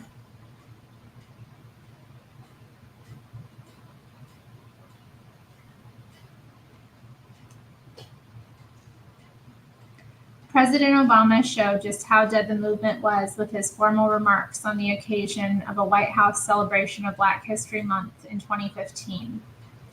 In his speech, he spoke of the courage protesters at Selma showed 50 years earlier in the face of terrible violence, and then segued immediately to recognize the 3rd anniversary of Trayvon Martin's death. "You see, the Selma protesters suffered to make sure their children would have a better future. So too did Trayvon's parents who were in attendance," said Obama of both. "Progress in this nation happens only because seemingly ordinary people find the courage to stand up for what is right."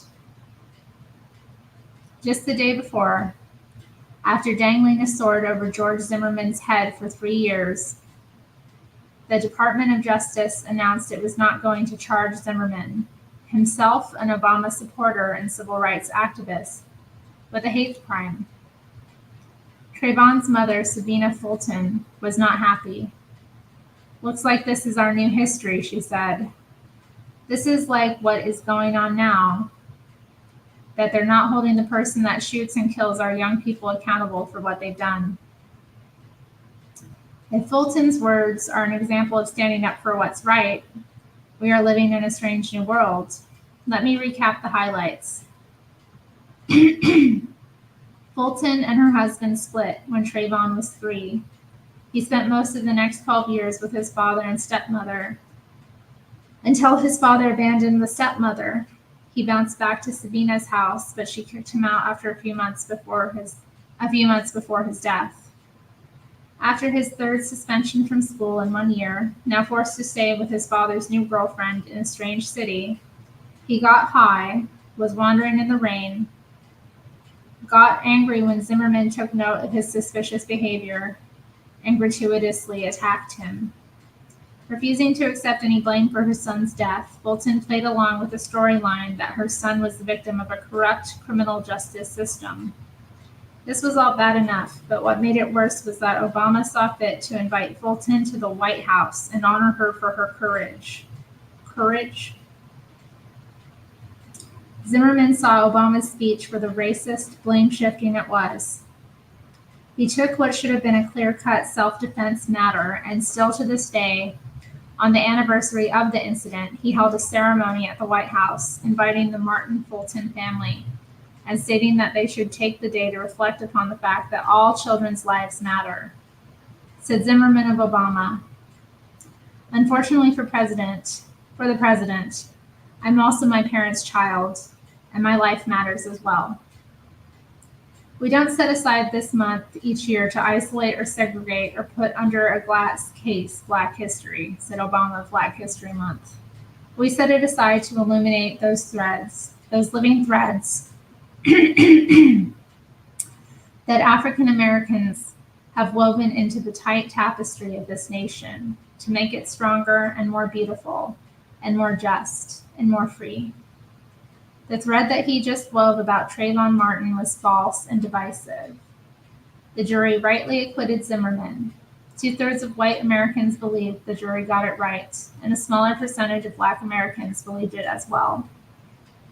Trayvon Martin, God rest his soul, he did flip the switch and start beating the hell out of Mr. Zimmerman, said Black basketball great Charles Barkley. I agree with the verdict. He blamed the media for the way the case was misperceived. Racism is wrong in any way, shape, or form, Barkley said. A lot of Black people are racist too. I think sometimes when people talk about racism, they say only white people are racist, but I think Black people are too. I don't think the media has clean hands. How is it that an outspoken former NBA star could understand the Zimmerman case better than the president? For Blacks like Barkley and the whites who followed the case, Obama's praise of Martin's parents was spit in their eye. How could they possibly take his presidency seriously when he was willing to equate the courageous marchers at Selma with the cowardly young thug in Sanford? I thought I had seen everything, but I hadn't. The blaming the victim trend reached a new level of insanity in April 2015 when a Kentucky Circuit Judge, Olu Stevens, lashed out at a 3-year-old and her parents for harboring a stereotyped image of Black men. Jordan and Tommy Gray had been home with their daughter watching SpongeBob SquarePants when Marquis McAfee and Gregory Wallace, both Black and 27, broke into their home and robbed them at gunpoint. In their victim impact statement, the Grays reported that the incident left the daughter permanently traumatized. Whenever we are running errands, if we come across a Black male, she holds me tight and begs me to leave, wrote Jordan, adding that it has affected her friendships at school and our relationships with African American friends. Judge Stevens, who is Black, sentenced Wallace to probation for a home invasion. Probation? His real wrath he reserved for the Grays. I am offended, said Stevens from the bench. I am deeply offended that they would be victimized by an individual and express some kind of fear of all Black men. He clarified that he was not blaming the 3-year-old, but rather her parents for accepting that kind of mentality and fostering those type of stereotypes. Judges are not supposed to make decisions based on whether they are offended. They are supposed to follow the rule of law. Stevens was so blinded by his own racism, so intent on evening the score with white people, that he failed to see what the Jordans were saying. Theirs was a cry for sympathy. They were regretting their daughter's stereotyped view of Black men. They were not fostering it. You cannot talk a 3-year-old out of trauma. The truth is, you could not talk a 30-year-old out of that kind of trauma. Black on white violence is as traumatic for whites as white on Black violence was for Blacks in the pre-civil rights era. Blacks treasure their scars. Whites are not allowed to acknowledge them. All right, we're going to leave it there, although this looks interesting, the Starbucks syndrome. They did race together, oh God. I worked at Starbucks when that was happening. That was awkward, the race together.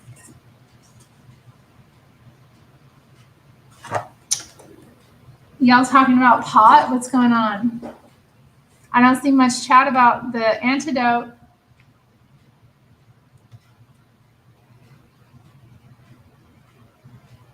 He's got the nurses feeding him grapes.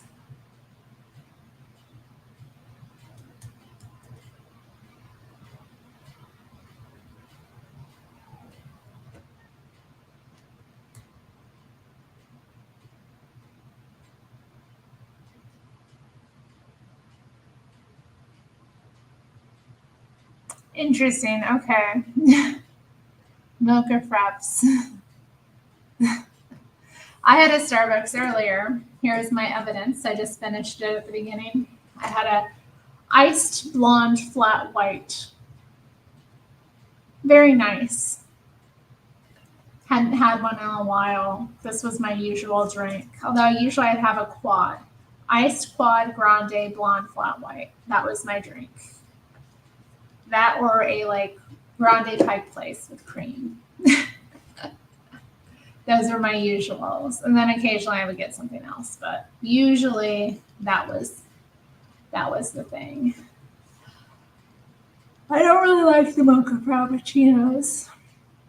I know. Thank you. Well, thank you for listening. But I've read enough chapters. My mouth is a little tired with that. Reading out loud can get daunting. But yeah, good reading today from The Antidote by Jesse Lee Peterson, and enjoying this book, his perspective on these things, and also revisiting things. Because when these things were happening, like I probably had a different mindset than I do now. So I don't know. You don't know how to order at Starbucks? That's okay. You don't need to know how to order at Starbucks. Just tell them, just answer their questions. They'll figure out what you want. When did I jump the water boy? The water boy? Oh, yeah, I saw about that. Rest in peace, Shannon Doherty. You were a real one. I loved her. I was actually looking up, photos of her today after I heard about her death. 2 out of 3 headers are dead. God, that's terrible. Why are you such a mega bitch? Why can't you just be a friend? Because I can be.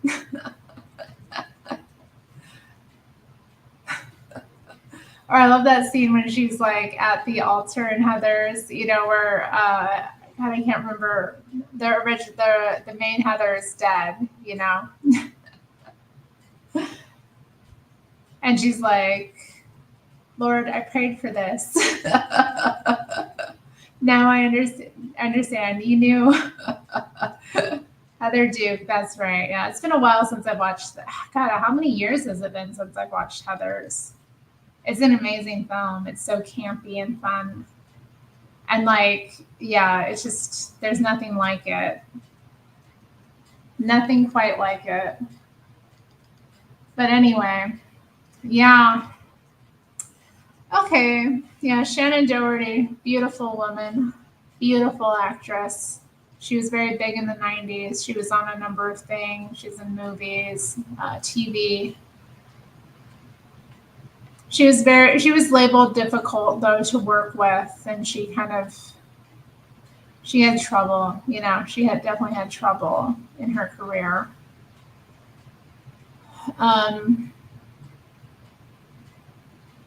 Okay, let's see. Where's my watch? Where's my watch later?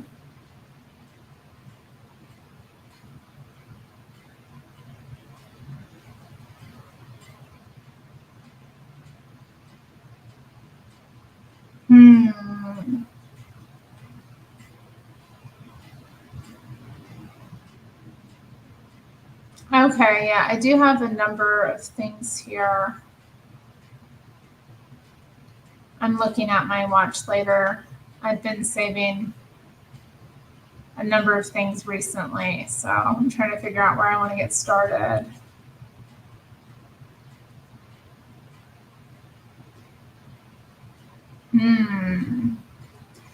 Okay, well, yeah, we'll start at the top. There's a couple Portland stuff, and then there's other things I might click on. I don't know.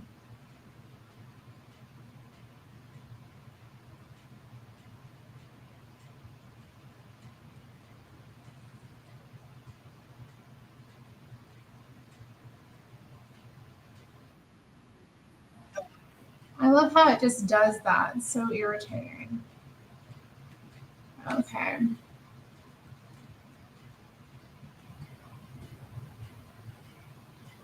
Yeah, I know. She also wasn't going to put up with people's BS, Court. You like my fan, Court?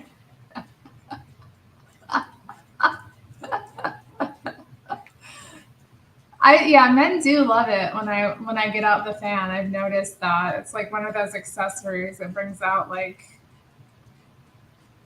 Anyway, but it's one, I always have a fan in the summer. If I'm out, I'm fanning. I got my fan. I don't leave home without it. All right, so let me get this set up here. We're going to chill, watch some videos, respond. You know how it is.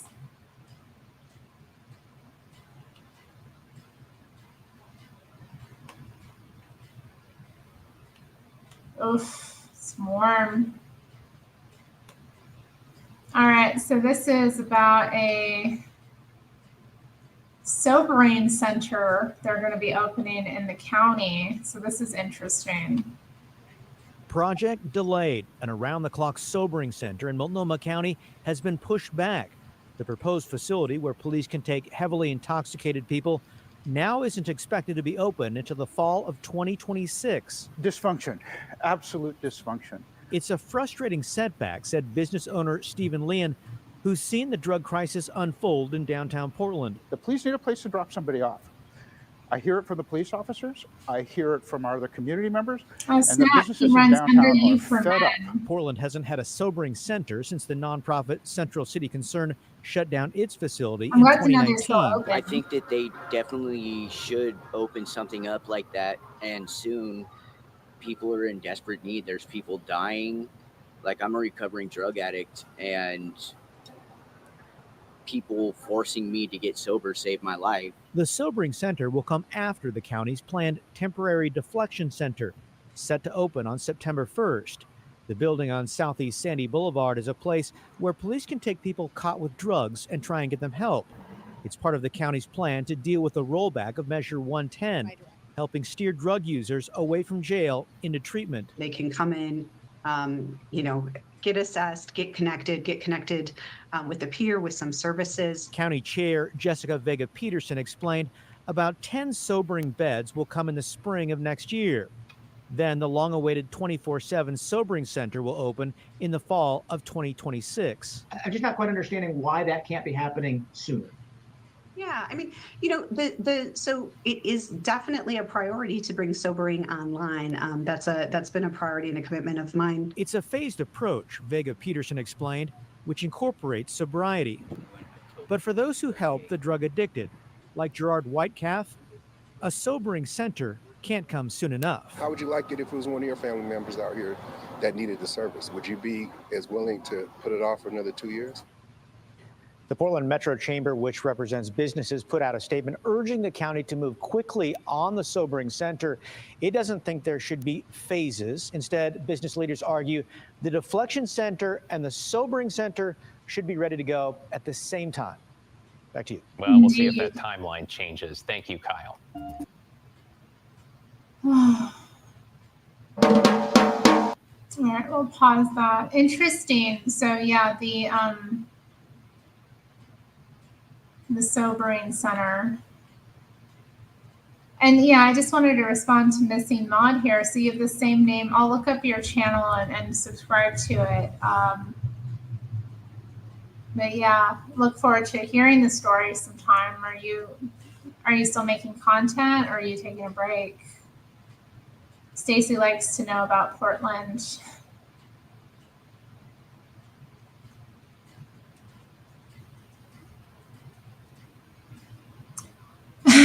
They mean dog pound for humans. I mean, yeah, I don't know. It sounds pretty. I mean, I don't know though. I don't think it's a bad idea because, like,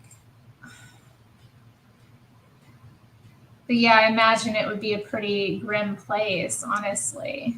I mean, it sounds like a pretty grim place, but you know what? The situation is grim.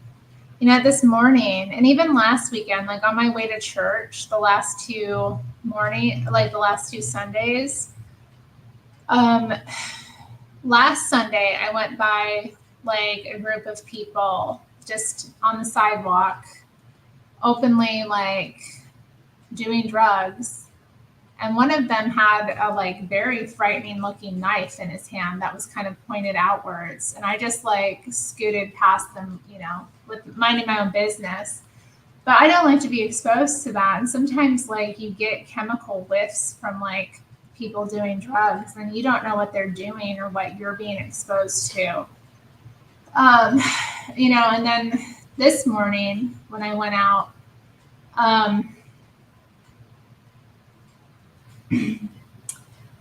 the people I saw this morning weren't up to, but they weren't up to anything. Like, what are you doing milling about, just hanging out on the sidewalk?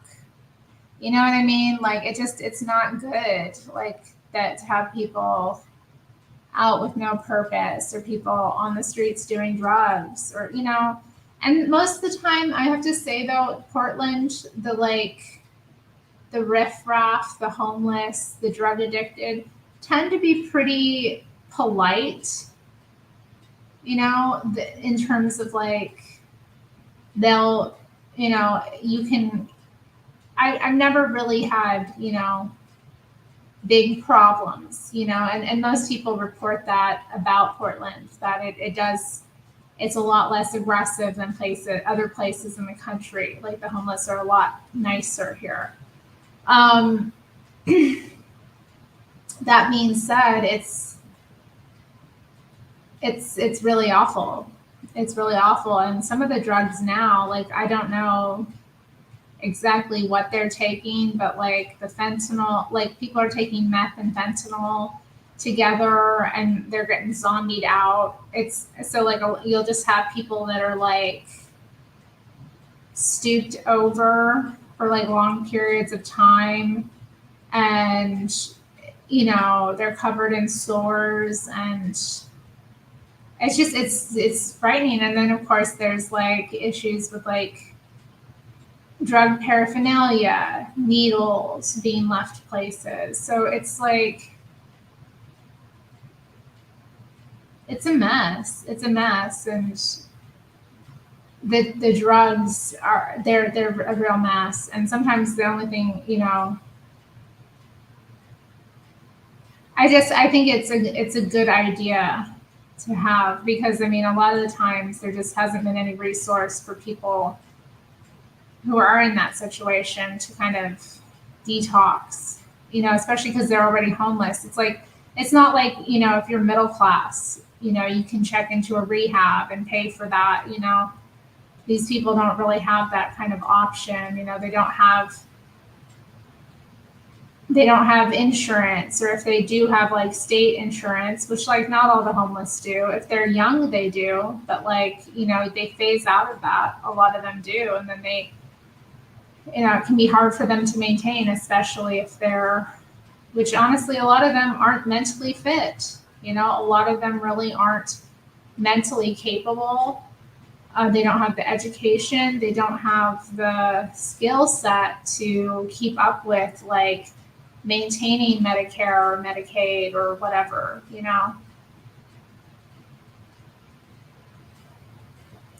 but I don't think necessarily though, Stacy, the problem isn't a lack of housing, It's not a lack of housing, and it's an issue of like lifestyle. And then, there's also the issue, some of it is that though. And then we also have the problem of like, the smaller towns and cities shipping their unwanted people here, like putting them on a bus ticket and sending them up here. These people get moved around. Christ Conquers, I don't always want to have the AC on, like the AC is loud. It's right next to me where I record. It's not that warm, and I'm enjoying fanning myself. And don't you like it? Don't you think it's nice? You don't like the aesthetic? How often do you get to see a dame like me fanning herself? So yeah, I don't think it's just an issue of housing. It's more an issue of like, these people need rehabilitation on multiple levels, and it's not so simple. Okay, give me a second. I'm going to grab something. I'm going to put this up again. I will be right back.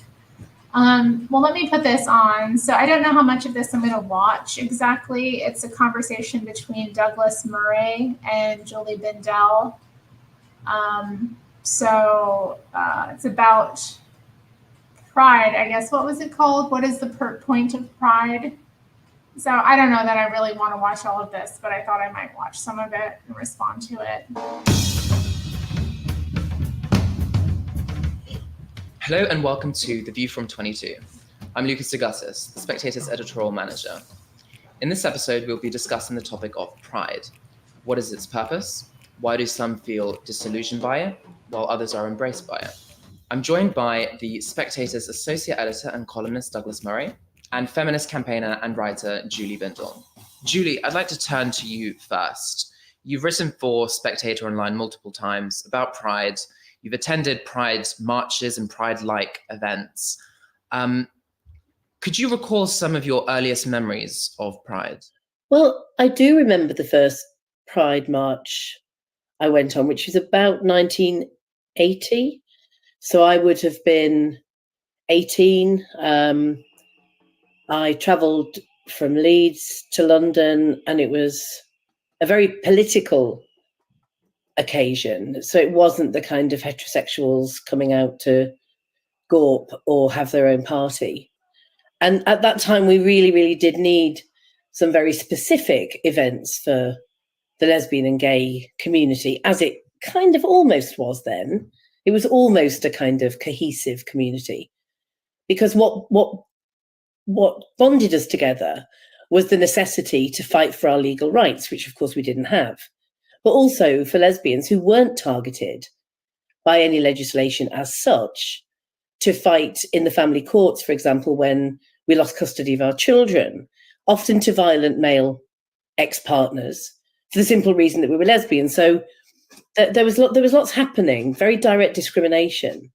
And of course, we'd just seen the end of the honeymoon period in the Gay Liberation Front, because the lesbians had walked out getting sick of the sexism of the men. So here we are, different century, same shit.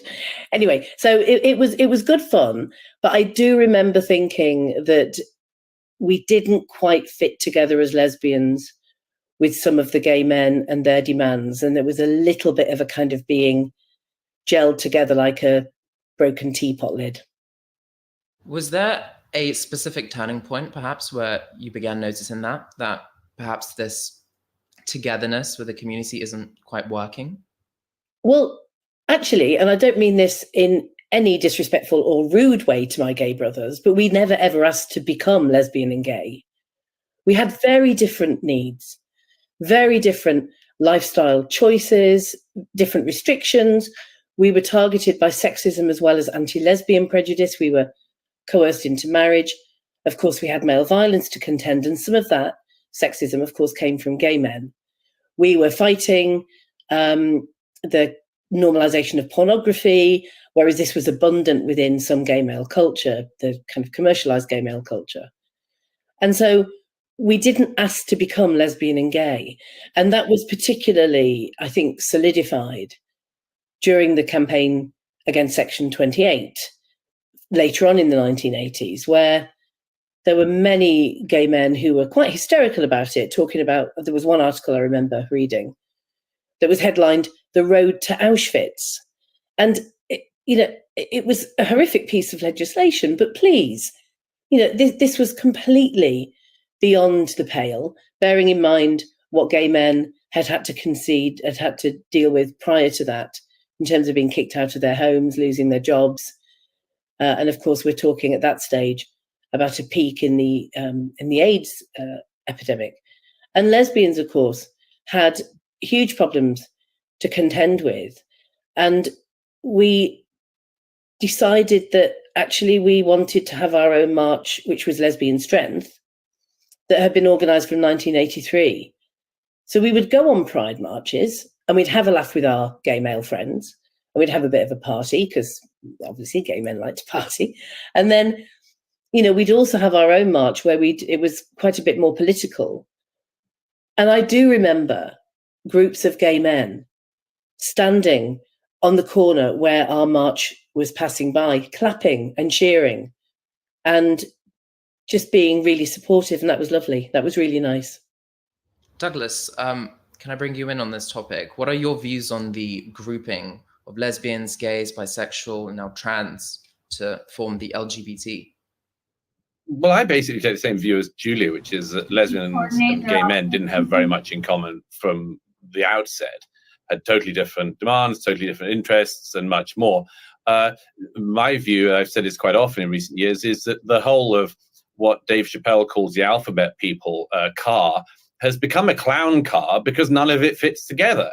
The first two letters don't fit together very well. The lesbians and the gays don't have very much in common. Everyone's suspicious of bisexuals. A lot of people just don't believe they exist particularly, or at least think that it's, bi now, gay later, as they used to say. Then the trans people come along. They have nothing in common with any of the other people in the grouping, because that's about the mysterious gender unicorn nonsense, where you can suddenly be whatever sex you want to be, depending on how you feel that morning when you get out of bed, which has nothing to do with being gay or being lesbian, which is certainly not a choice, because who wants a choice of, certainly for most of history, making their life a bit harder. So well, I think Julie would disagree, because Julie is a lesbian by choice. So let's see if she responds to that. People come along and help turn it into a total clown car, and then you get the disaster of it, of the thing extending and extending until you get the asexuals thrown in. As I always like to say, there's no bigger difference in nature than that between asexuals and gay men. You get into this two-spirit people. What's that? It's something to do with Native Americans. Okay, what have Native Americans got to do with lesbians in Brighton and London? Nothing at all. In other words, this has just become a great big messy soup of people, mainly in recent years, of people saying, I want a bit of that. I've objected actually to it most of my life, to the whole pride thing. Mainly on taste grounds, it has to be said. I don't mind. Yeah. I very much enjoy having a party. I don't begrudge anyone having a party. I do begrudge people mistaking. Yeah, I love that he said that. A lot of it is just about taste. A lot of it is just poor taste, Like, look, my God. Their sexuality for some massively important signifier, which demands that other people then not just respect them, but pay them some special dues. And actually, in actual fact, you could see this. So I've stumbled across Pride a couple of times in my time. I've never gone, but I've stumbled across it a few times. And one of the things is, on a simple matter of aesthetics and taste, that I deeply dislike is seeing a bunch of disco gays on top of a bus waving to the public as if they're celebrities.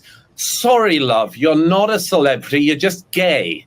That's all. And you shouldn't treat the general public as your audience, waiting for them to celebrate the magnificent, wonderful you. So I think there's just this nasty narcissism at the heart of this.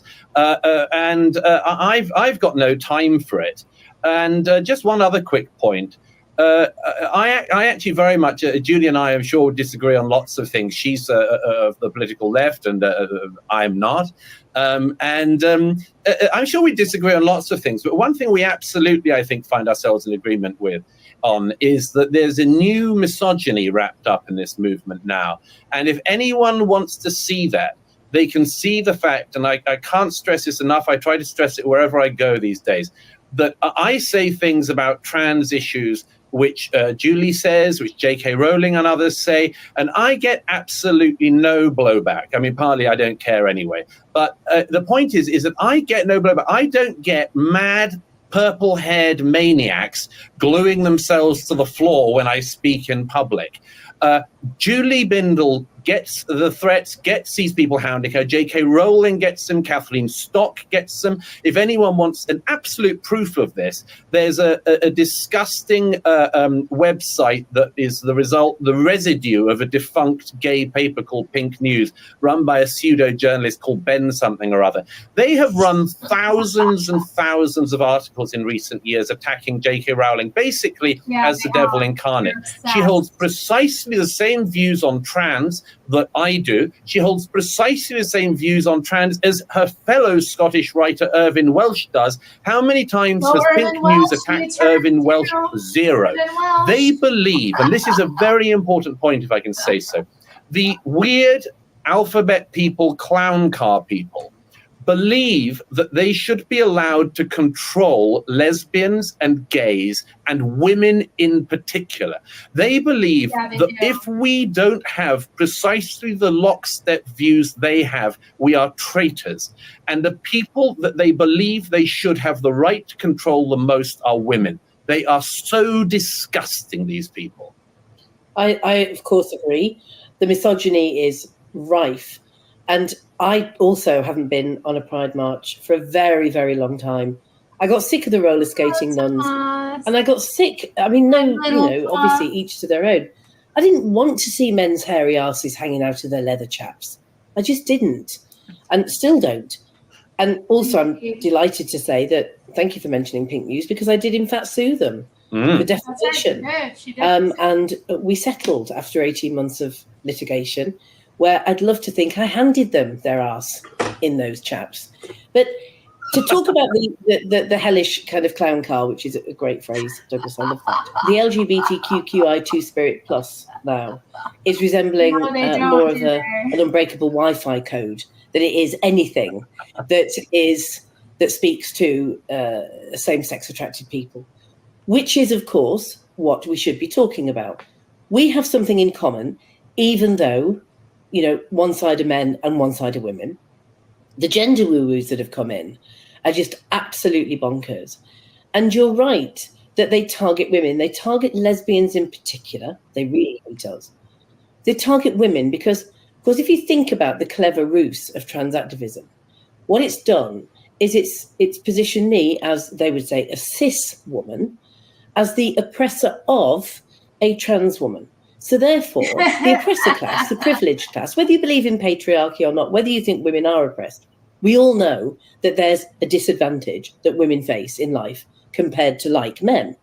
And we are now the oppressor of men who identify as women. Now, Rachel Dolezal wasn't allowed to do that. Rachel Dolezal, the white woman who masqueraded as having African heritage, she was not allowed. In fact, she was the biggest villain that had ever walked the earth. So why is that? And my answer is this. It's just a new men's rights movement. But this time it's populated in the main, and I'm not letting the right wing off the hook for misogyny, not at all, but it's populated in the main by men who claim to be leftists, Owen Jones, for example, who say that they're progressive. But I think, in my mind, my opinion, really hate women that are too big for our boots. Yeah. So long as they're shouting the loudest and we're in tow, they don't mind. But my God, do they hate us feminists, and they give us a good kicking via the trans ideology and the slur of transphobia. And I mean, we've all heard, unless you've been asleep for 4 days, the latest Oxfam scandal. Another charity completely captured by Stonewall, completely captured by trans ideology, dominated by privileged kids without a brain in their heads that have left university where they haven't been. It's really not that interesting. Nice to see Julie, though. Julie Bindel. Interesting one. Just an interesting history. It would be fun. Maybe we should watch sometime. We could do like a watch party. We could watch there was this documentary I loved called Angry Women, and she's in it. And some other women who actually I met when I went to London, because I went to a radical feminist conference in 2013 in London called RadFem. I think it was just called RadFem 2013. And so I did get to meet a number of British radical feminists, lesbian feminist activists at that. And also European generally. I met women from Germany and Holland and France and Scotland and Ireland. So anyway, but yeah, not very interesting. So I'm gonna stop sharing, queue up something else that I had saved. So, yeah, there was another video about Portland that I wanted to watch, kind of see what I thought about it. She reminds me of William F. Buckley. My hair is interesting. Yeah, thank you. Do you mean you like it? Is that what you're saying? It's hot out. I'm not having my hair down. It's hot out. I need it up and out of my face. It's a really interesting perspective on Rachel. I mean, I feel like she was totally unfairly targeted and hounded. Like, she definitely shouldn't have had the position she had as a, but if you can, like, look at the story and look at the background and how people reacted to her, and they don't have any sort of understanding of her psychology and what kind of made her the way that she is, I don't know. And it's another one of those situations where, like, Black victimhood is off the chain, to the point of, like, I mean, just if you look at her life and why she identifies so strongly with Black people, it makes a lot of sense. She's been, her family, the only reason they came forward and even, like, got her name out there was to protect her younger brother, or not younger brother, but her brother. I don't know if he was older or younger, to be honest, but her brother was accused of, I think, sexually assaulting her adoptive sister, and she sided with the adoptive sister, and she also ended up, like, taking custody, I think, of one of her adopted, like, brothers. So she grew up, like, identifying with her Black adopted family members and kind of being alienated from her abusive white family for it. So, like, if you can't understand, like, the split in her psychology, I mean, I don't know. Like, she's just a little crazy, and she doesn't need the kind of heat she got. She needs, like, serious. I mean, she's in a fallen state for sure, and what she's doing, like, is weird and wrong. But, like, plenty of people become racially confused, or they end up, like, adopting the culture or identity of, like, other people. It's not unheard of. Anyway.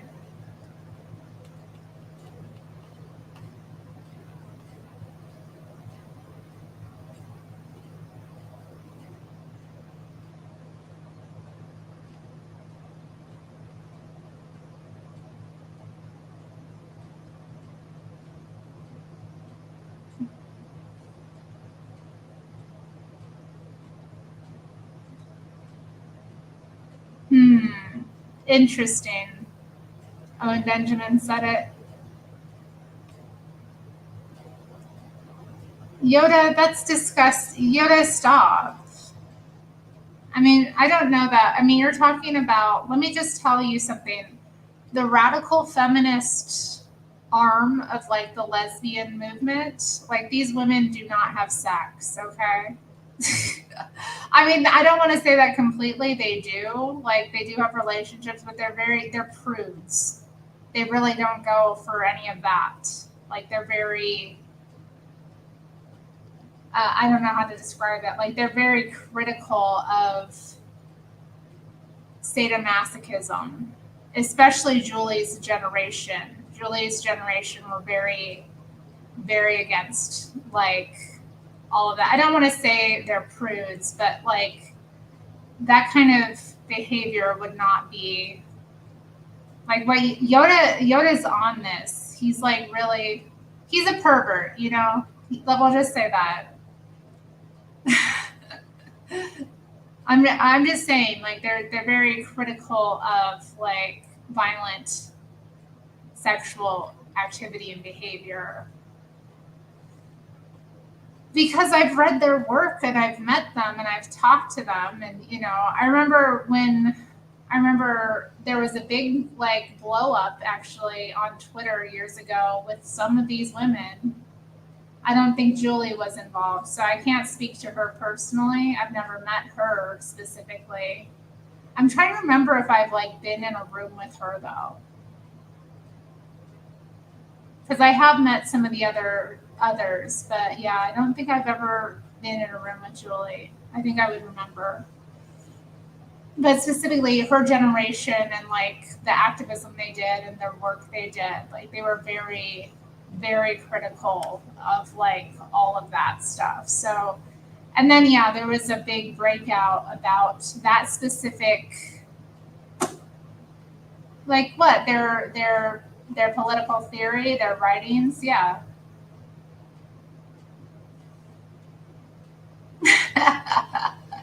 I think they're a bit old for that, Tomas, but who knows? I don't think so. 33 children, goodness.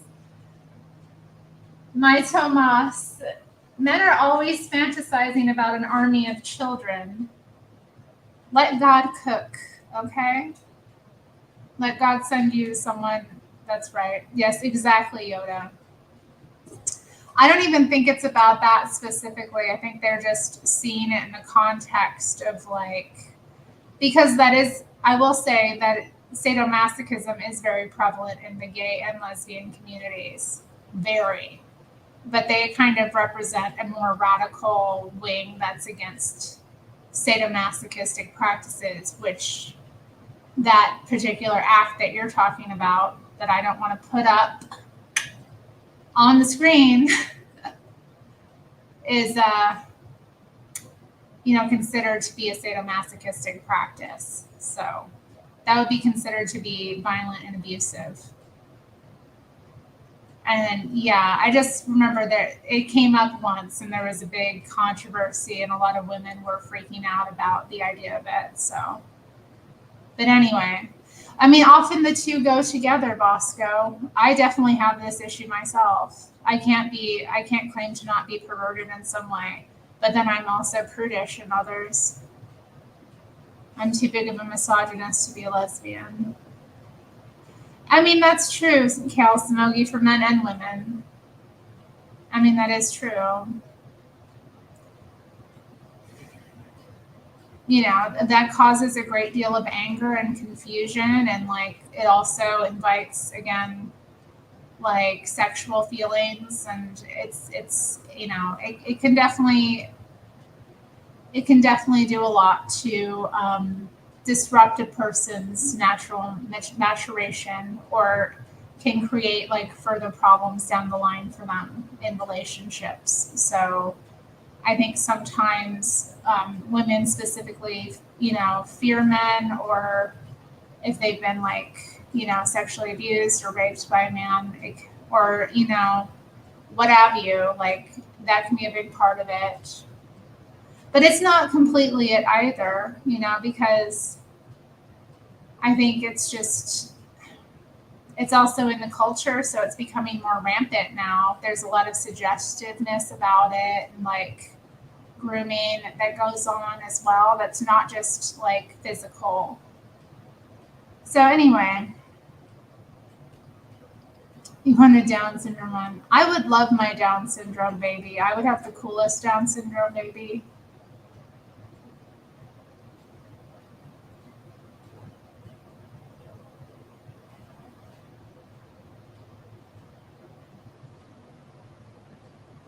I mean, that's not what caused them to become gay. It's the spirit of sin and anger that they let dwell in them. Okay? Because plenty of people get abused and they don't turn out that way as well. So you can't specifically say it, but if it is present, it's not surprising, I think you could say.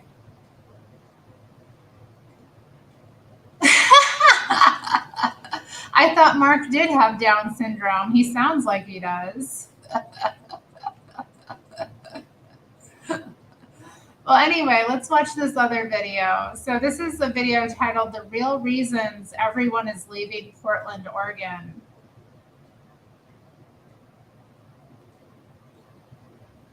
So let's find out why everyone's leaving Portland. Oh my gosh. Why are they leaving Portland? Beautiful Portland, Oregon. My fave. Let's start it. Oh, anyway. Yeah, my city. People are leaving Portland, Oregon. After decades of being one of the top 10 most moved to cities, they've completely reversed course. Back when I moved up to the Portland metro area in 2010, Portland was in its heyday, so to speak. It wasn't my thing, but that whole hipster thing was in full bloom. Downtown Portland was a great place to meet friends, have a drink, hang out. The music scene was solid, and people were really nice to each other. Sometime around 2017, things changed. We had a shift in the crime rate, rent and housing prices went through the roof, and people started camping out on the sidewalks. Most people think that last one is the only reason Portland is in bad shape. They're wrong. It does play a big part, but there's so much more to what's wrong with Portland right now and why people are leaving. That's what we're looking at today. Got it? Get it? Good. Let's take a look. America. Number 10, changes in the economy. Portland is going through a lot of changes, and their economy is one of the things that's changing. And it has been changing for some time now. Some industries that we've had for a long time are shrinking, while others are growing. There used to be a ton of call centers here in the Portland metro area. There's still some, not nearly as many as we had, let's say, 2017, 2018. Ford had a call center here. Netflix had a center in the Portland metro area, and so did Yahoo. There's a bunch of other ones. Those are the ones I can think of offhand. Each one of them employed thousands of people. And some of the ones that are still here rely on automation more than they ever did. So that's cut out a lot of jobs that they had here in the Portland metro area. Now, companies like Intel is expanding, so that's good, but it's just a shift in the economy. It's a different person has to move here to do those jobs. This has led to some people losing their jobs and others having difficulty finding work. Then you got the fact that some businesses have just left the Portland metro area because of all the BS. Walmart's a prime example. They pulled up 2 stores. Actually, they're pulling up stores all over the country, but they pulled up the ones in downtown Portland because they were having problems with people stealing, with the homeless wandering in there. And we never had a Walmart in downtown Portland. He must be talking about Target because, yeah, there was never a Walmart downtown. Just want to put that out there.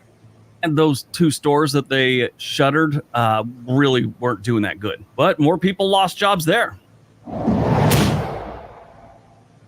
Number 9, the political climate. The political climate in Portland has become increasingly polarized in recent years. This has made a lot of people feel unwelcome in Portland. Now, if you don't know, Oregon isn't like Portland. Most of Oregon, I would say, is more libertarian than they are, let's say, Republican or conservative. Oregon's always had this independent thing where they just want to live on their land. They want to be able to do what they want, and they want the government to stay out of their business. I don't think a lot of people realize that this is very much a Second Amendment state. Portland is not. The rest of Oregon is. They really have that whole attitude. Let me do what I want to do as long as I'm not hurting other people. Why we were one of the first places to legalize weed, and we have strip clubs everywhere. You know, it's kind of like that thing. I don't need the... I mean, I disagree. Portland has the same gun laws as the rest of the states, and I've often seen people open carrying in downtown Portland. So, like, yeah, the liberals aren't likely to, or they're, you know, more likely to be pro,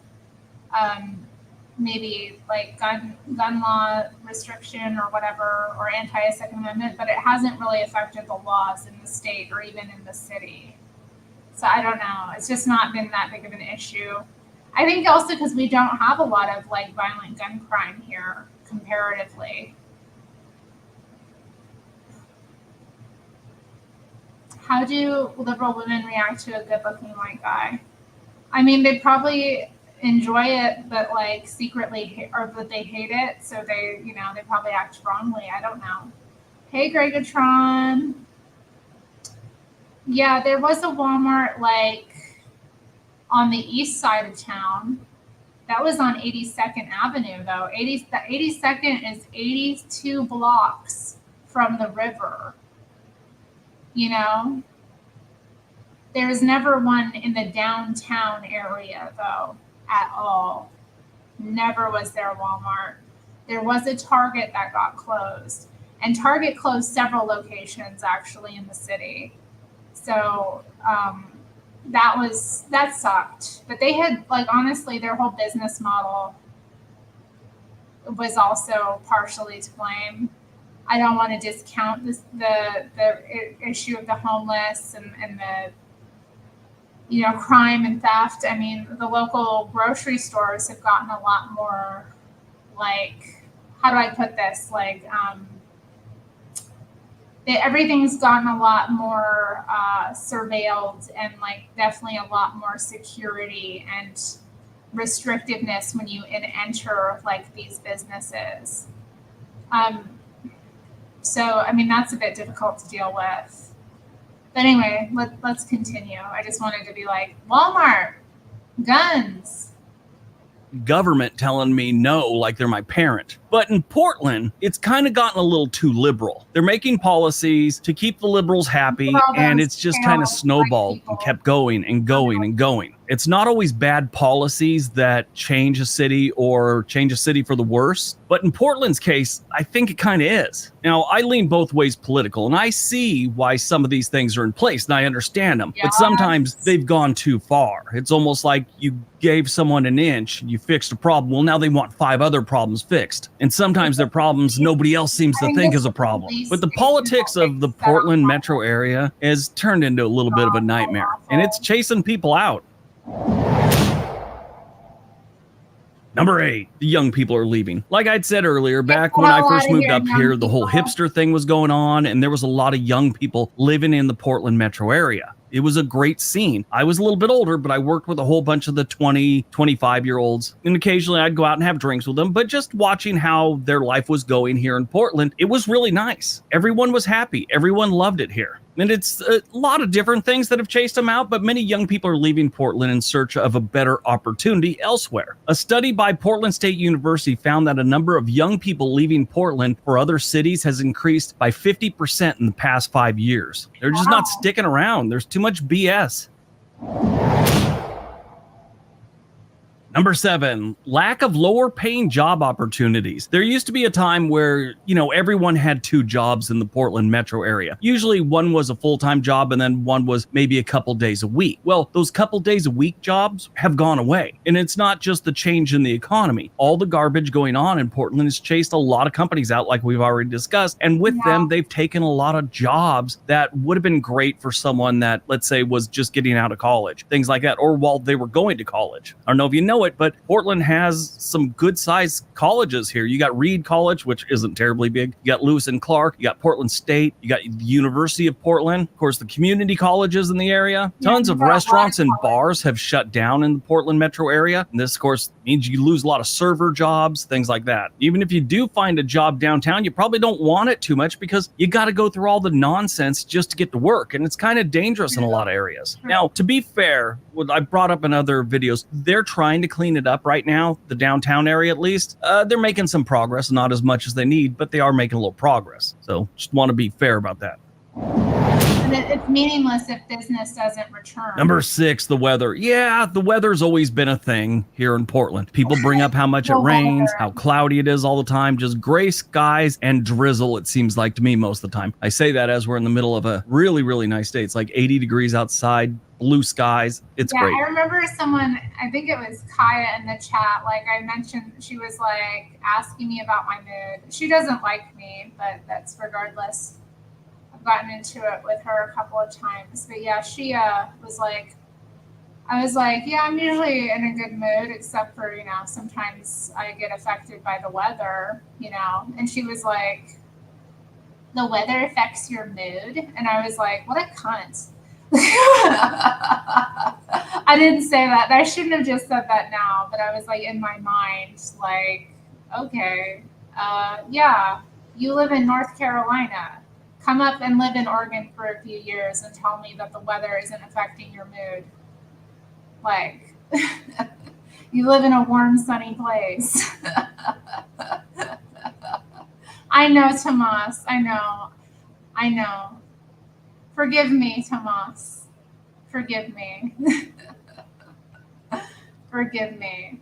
I mean, it's not that bad. I don't want to say it's a seasonal affective disorder, but I have to it gets grating after weeks and weeks of just dark, cold, gray skies, it does start to affect you. It does start to affect you. I mean, I'm just ignoring her now. I'm just ignoring her. Like, we're at a standstill, you know? I wish her well. I don't have any, like, real animosity. I probably shouldn't have even brought it up, but this just kind of reminded me of it, like the weather. It does affect people. And, like, I mean, and even, like, coming, because I came from further north. I grew up in Alaska. So we get a lot more sunlight here in the winter than I did growing up. And when I was younger, it didn't really affect me as much because, you know, I was young for one. But I was noticing around me a lot of people, as, you know, were really partying heavily, like drinking, doing drugs in the winter. And I just didn't really want to be around that kind of environment, you know, when it's like a lot of your peers. So it kind of helped me make the decision to move, which is interesting because, you know, there's definitely more drugs here, but, you know, it's really just, I don't know. People here drink a lot though too as well, but I've, yeah, avoided all that. Okay, yeah, it does affect you, you know, especially if you. It does, yeah, and they're awful too. They're awful too, Tomas. They're awful too. No, Yoda, no. I don't want anyone up. Honestly, like, I don't want anybody up on my channel for a while. I don't like what happened with him. I don't like what happened with Surge. I don't like what happened with Mr. Mad. You know, I just don't. I don't want it right now. Oh God, now you're gonna be gossiping with Tomas. Like, really, I don't want people on my channel. Like, if somebody like Fred has been great. Fred, no complaints with Fred. I would have him on again, but I really don't want to bring anybody else on, honestly. Mr. Mad was funny, but again, like, he also did some things that were he said some things that were disrespectful, like, and I forgive him, but, like, I don't want that on my channel. I don't want men asking me, like, really personal questions on my channel, or, like, you know, it's not, there's a level of, like, decorum I would like to have here. Like, you know, if anybody's going to be on here, you know, debasing me, it should be me, you know, like when I said the C word earlier. Okay? Like, you know, you know what I mean? Like, and it's just, yeah, I don't need it. I know. And you know what? We love him. We love him. So it's all good. Water under the bridge. But anyway, let's get back to this. But this is, you know, 3 months out of the year. The rest of the year, it's gray, cloudy, and rains almost every single day. Portland receives over 120 days of rain every year. I've also seen other studies where it says it's closer to 150 days of rain. Now, that's not hard rain. A lot of times it's just a little bit of drizzle, which we get a lot of those days. The weather can be off-putting to some people, especially those that are not used to it. You move here from, let's say, Dallas, and you come to Portland, you're like, this is insane. You move from Seattle down to Portland, you're like, this is normal. I've said this before, but there's a saying here in Portland. We don't cry if it rains on our parade. We expect it to rain on our parade. The other thing they say up here is if you waited for better weather to do something, you'd never leave the house. But yeah, the weather here in Portland kills it for a lot of people. Number 5, public transportation. People don't want to ride the MAX anymore. That's our train system that goes downtown and out to the airport and even into the suburbs. It's really, really nice, but not anymore. And it's not because the trains are bad shape or the service sucks or anything like that. There's just a lot of garbage. This isn't the MAX. What are they showing here? This is like some other subway system. This isn't the MAX. garbage that goes on the trains these days, and it's kind of forced people to not want to ride on the trains. Portland has a very sound design and reliable system. Just you don't know what you're going to get when you get on that train anymore. And that feeling has sort of started to show in the traffic in Portland. Portland has some of the worst traffic congestion in the country right now. A lot of it has to do with construction, but you also have more cars on the road than before the pandemic because people don't want to ride the Max right now. In my opinion, I think that's what's also chased a lot of young people out, because a lot of young people in Portland, they didn't own cars back 10 years ago. That just wasn't a thing, and they really liked it. The train or a bus could get you anywhere. Where I grew up in Los Angeles, nobody rode the bus or the train or anything like that. The bus when I was a kid in Southern California was referred to as the loser cruiser. If you're a dude riding a bus, it really acted as a form of birth control at the same time. No one was... I mean, yeah, the culture in Portland isn't really like that. It's very common for people, even if they have a vehicle, to take the bus, or at least it was, but or the train system. Like at the Max stations, they have like these massive parking lots a lot of the time that you can park and then take the train in to commute, just because it's, you know, it's better than having to like, it's cheaper and it's better than having to like commute into town and then like pay for parking downtown, and it's quick. And oftentimes like the Max is, it serves such a like large part of the city area that, you know, many people can take it. You know, it's not inconvenient to, which I think a lot of cities just don't have that level of like, the city is small, so it's easy to plan for as well. And they've really invested in this infrastructure in a way that a lot of American cities haven't.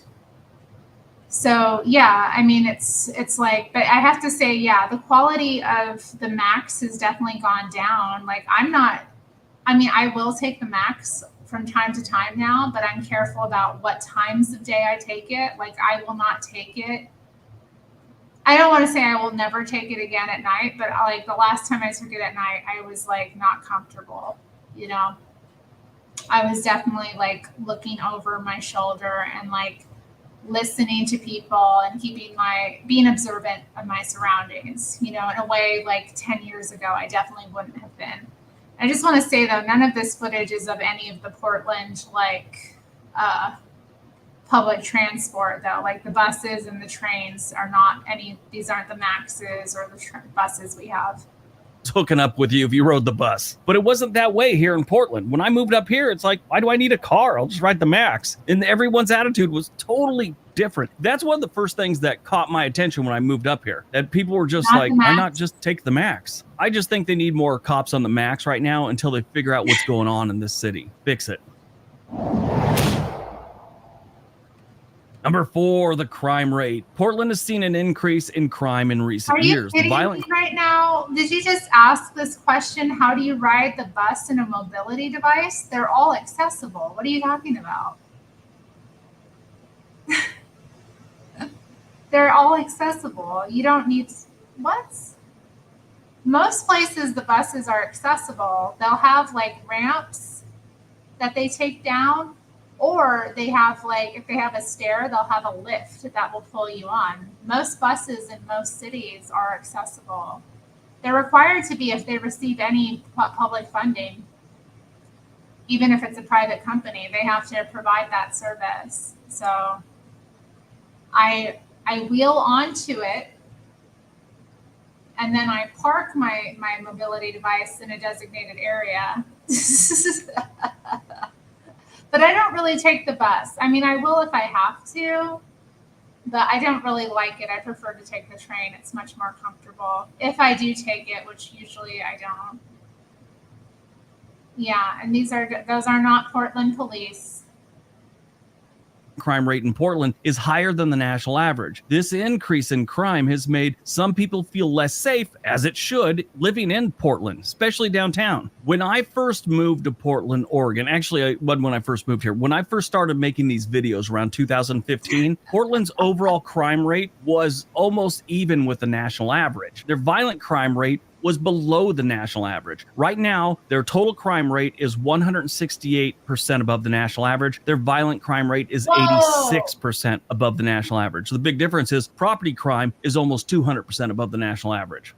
Got so many people just stealing your stuff. Those aren't the worst numbers in the country, but for a city that 5, 6, 7, 8 years ago was pretty much below the national average on most things, that's quite a jump. I remember you never heard about shootings in Portland when I first moved here. And I'd say in the last 3 or 4 years, there's 1 a night, 2 a night. It's not just the violent crime. Businesses are getting broken into every single night in alarming numbers. There's been a few that have been robbed weekly. Again, that's one of the reasons Walmart pulled out. Underperforming stores that were also getting ripped off all the time.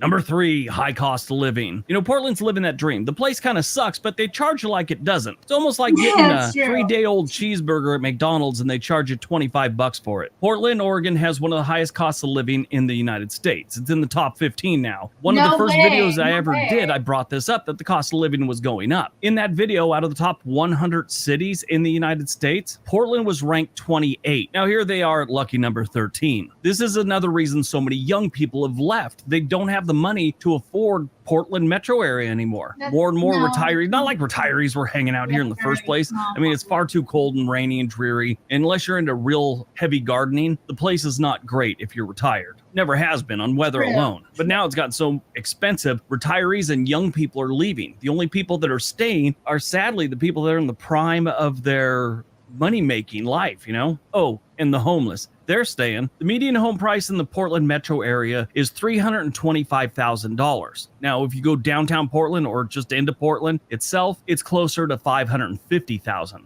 That's just the median. The median for rent, they say, is $1,025, but if you go downtown Portland, the median is closer to $1,500. That's 8% higher than the national average. That's not terribly bad. The housing's 73% higher than the national average. It's kind of making it unaffordable for a lot of people. A lot of people moved up here from the Los Angeles area, from the San Francisco area, because they couldn't afford it down there. And they're coming up here and they're finding out, it's unaffordable up here now too. People from Idaho move here, they see the prices and they start to cry on the sidewalk. Then they start an OnlyFans account and everything's better.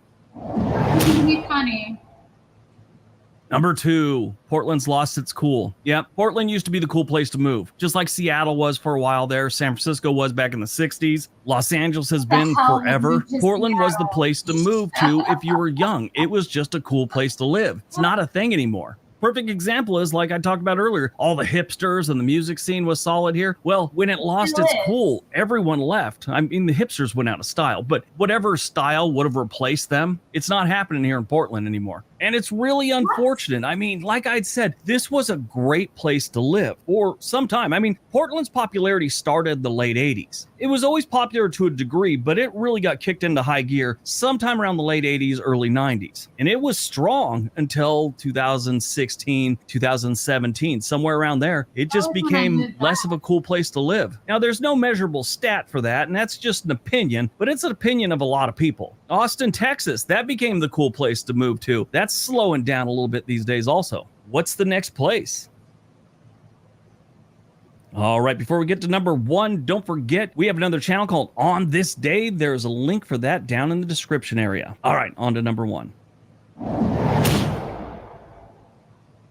And number 1, the homeless. Yes, let's talk about the elephant in the room. Actually, the 4,000 elephants in the room. The homeless population in Portland, Oregon has wreaked havoc on this city. It's changed the demographic. It's changed the crime rate. It's changed the traffic patterns. It's affected job opportunities. It has chased long-time residents out of the city, and long-time business owners have decided to set up shop elsewhere. It is an epidemic here in Portland. Now, I don't wish anything bad on the homeless people. They just affect what's around them. They're just people trying to live, and for whatever reason, they're on the streets, whether it's some kind of addiction, mental health crisis, fallen on hard times, made the decision to live under a bridge, whatever the reason, they're there, and in a lot of cases, they need help. Sadly, most of them can't be helped to the point where it would get them off the street. We all know this. This is study after study will tell you that. Some of the people just need to be maintained probably for the rest of their life. The numbers vary drastically depending on who's putting out the numbers when it comes to the amount of homeless homeless living in the Portland metro area. In my experience, the city will put out very low numbers because it looks better if they have a low number of homeless people. Groups that are helping the homeless that get money from different government agencies, they put out numbers that are really hard to believe. I saw one that said we have like 14,000 living unhoused in Portland. And then the city put out something that said they had 4,000. Then I saw one that said it was closer to 2,500. So I don't know what's going on. The way they do that, it's a really weird statistic. They have a point in time thing. So on one night every year or twice a year, they will go down and count as many as they can, and then they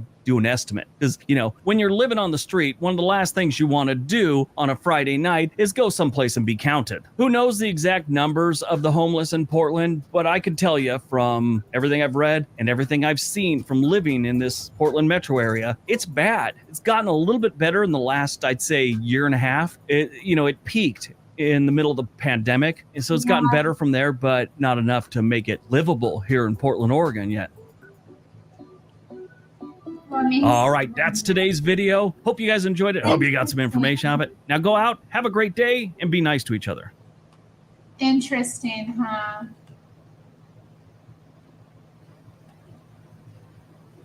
I don't know. Well, no, bowl cut was like level 4. That was like my, fifth iteration? I don't even know. Yeah, I don't think that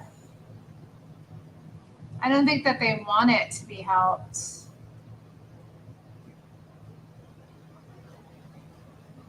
Well, I mean, living there for work is understandable. Yeah, and I understand, but like Washington, I can't imagine though moving to Seattle because I think it's cool. You know what I mean? Like, I can't imagine somebody moving to Seattle because it's cool. Like, I can see moving there for opportunity. It's got a big economy. You know, it's a great location. You know, maybe you want, you know, there's a lot it has to offer. I don't want to discount that, but because it's like cool or hip, I wouldn't say that. No, I do not want to live in Texas. No way. Texas is a mess. No, that's fair, Stacy. Yeah. Can y'all stop making fun of my bowl cut? It was not a self haircut. I got that at the barber shop. I'm not skilled at cutting hair enough to, with a bowl cut, they have to shape the hair very specifically, okay? A bowl cut is it requires the same level of skill that a bob requires. You know, they have to round out the bottom of your hair to get it to like lay like that. It's not simple. You know, I was watching a video of myself with the bowl cut the other day because I was going through and kind of like looking at deleting videos. I thought I might do that live here sometime. Maybe I'll do that tonight. They robbed me. No, I went in, I asked them for the service. I asked them for the style. They gave it to me. I liked it at the time. Nobody was robbed. Nobody was robbed. I got what I asked and paid for. Well, Stacy, it's not so much that. It was, I'm not deleting everything, but I don't want to have like the tarot readings up anymore. I went through and I was like looking at it and I was like, yeah, I don't feel comfortable having the divination up anymore. You know, I don't want anybody like randomly finding those and clicking on them and watching them and thinking they're getting messages or something like that. I don't want that. So, I mean, I haven't gone through and deleted all of them just because I was on my phone when I was doing it. So, like every time I deleted something, it refreshed. So it was a pain. But yeah, I don't want those up. Terry has leveled up. Indeed, I have. I concur. You know, but I also feel that, you know, I have a good bone structure, you know, and a natural beauty that can carry having short hair. So like, I don't like look at I look though, like when I look at old photos of myself or watch videos, I can see, like I was watching a video of me and I had a fresh bowl cut in it and I was sharing like my artwork in the video. And I remember like what was going on with me at the time. And like, I just been through a ton of stressful stuff. It was a very intense summer. It was 2020. And I just like had my big like Christian awakening or like come back to Jesus moment. I don't know what you want to call it. God, I was talking about that as well, like salvation and like sheep that stray. I don't think people understand that so much, because I was talking to somebody who's a new convert. He became a Christian just over a year ago. So for him, it's all very new. And I haven't told him my complete testimony, and I'm not sure that I want to, honestly. But, I was kind of giving my insight to him about it because, you never lose your salvation and you don't really stop being part of the kingdom, even if you are like lost in the world. And I can kind of see that, like how I still have this spirit within me, even though it was like, it was small, but it came through in certain moments, like where, the right thing was done, or like I was a light to others, or, I knew that, like, I feel like God shielded me a lot of the time from things I should have experienced or should have went through. Like, and it's not only that, like, I also feel like what I went through and saw and kind of understand now, it's, again, I mean, maybe I should be more liberal with my testimony, but like, I prefer to let people get to know me naturally and like, let it kind of unfold itself, I also like to have my mystery as a woman too. I know that's exciting. COVID was an accelerant. Well, it definitely was. I mean, I was spending a lot of time in the present. I was in the present moment. Yes, that's true.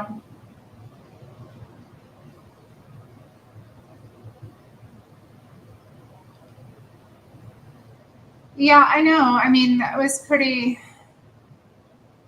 intense. When I came on today, I mentioned it briefly. There were a couple of people who mentioned it at church.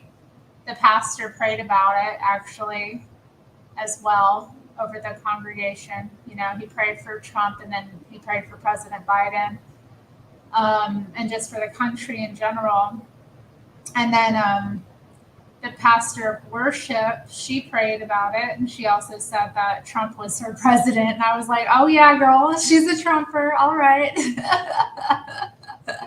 And then another woman, like a Panamanian woman she's American now, but she's originally from Panama. She came up to me and told me that she doesn't think Trump is wrong for his stance on immigration, stuff like that.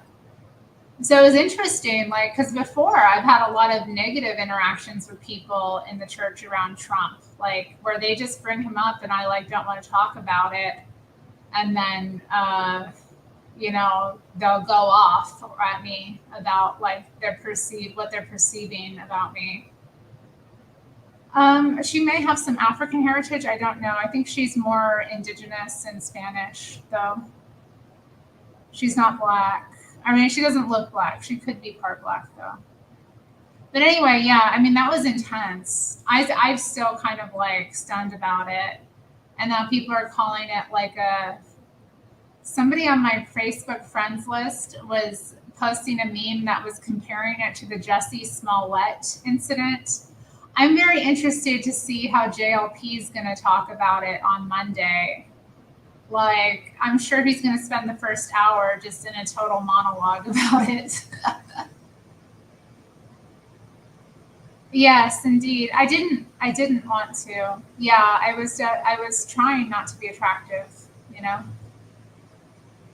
And I was trying to be visible to women as well. So that has been something, you know, I've noticed, especially like, it's interesting, like coming back, you know, to identifying as a Christian at first. I didn't know what I was getting myself into or how I would be changed by it. And I think if I had, I wouldn't have even like returned to my faith. But like, I'm glad it happened. I'm glad that like my eyes have been kind of opened. Anyway. I don't know who Sharp from No Jumper is. Trump is chosen by God. Oh my goodness. One should have all the eras for completion. I don't know. I don't even think I have all the eras. I don't think so. Matthew, my goodness. Is it your birthday yet, Matthew? I know it's coming up. Happy birthday. If I don't get it on the right day, or if it's already passed, or if it's today. Yes, and he might play the If poem. The If poem will definitely happen. And we'll also hear, what manner of man is this? The wind and sea obey him. It was last week. Oh my. Well, yeah, happy belated birthday then. Last week. Did you do anything fun for your birthday? Give Matthew some lovin'. Oh dear. Y'all, come on. It ain't that kind of show.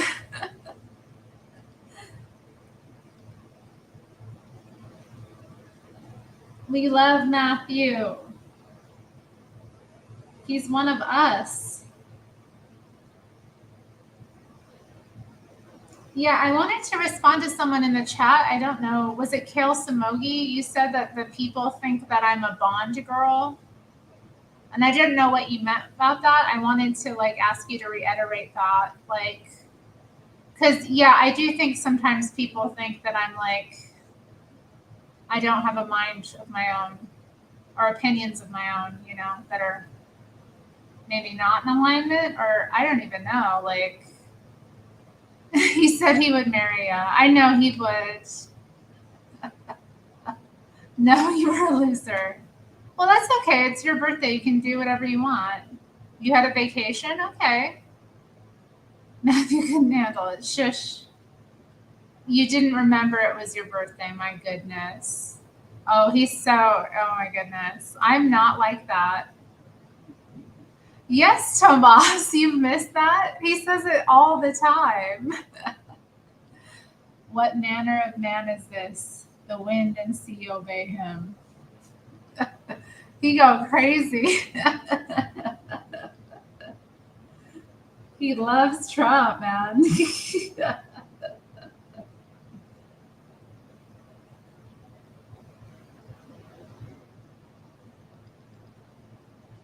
Well, yeah, vacation sounds nice.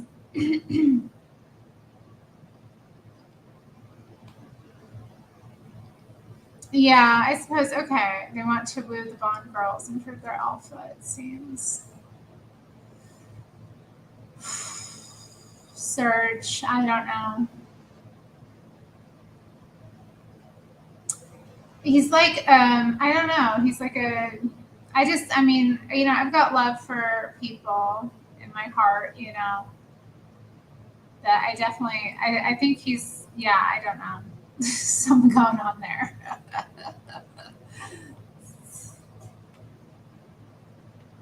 Yeah, well, you know.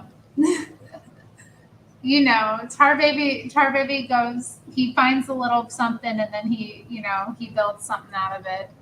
We'll let it be. But happy birthday. Another year. I don't know. I celebrate my birthday all month long. So I don't know how you forget your birthday, because like that would never happen. And yeah, I'm like imagining, like, imagine if I chose to marry Matthew instead of Fred. Like, your birthday would not be forgotten. You wouldn't be allowed to forget your birthday. Yoda. I mean, there's, I don't like being talked to in certain ways, or about, especially like, that's right. That's right. See, women are good for certain things. I've been thinking about this. Women really do. I don't like people who devalue women. Because, you look at that. Like, it's like these little things that women do and the way that we are that just improve the quality of life. And when that's kind of like diminished or discounted, or like, even our presence is valuable. And mine definitely is. So when somebody tries to devalue it by really superficial methods, it's just, I don't like it. It's very dumb to me. And it's also, indicative of like where a person's at spiritually. So like, anyway, I don't want to. Indeed you do, Kale. I'm not even putting that comment up. Just an oven. What if a wife is infertile? I mean, ultimately, I think marriage is about service. So regardless, it's fine to say that your spouse is a servant. But yeah, to say she is an inanimate object is definitely, inappropriate.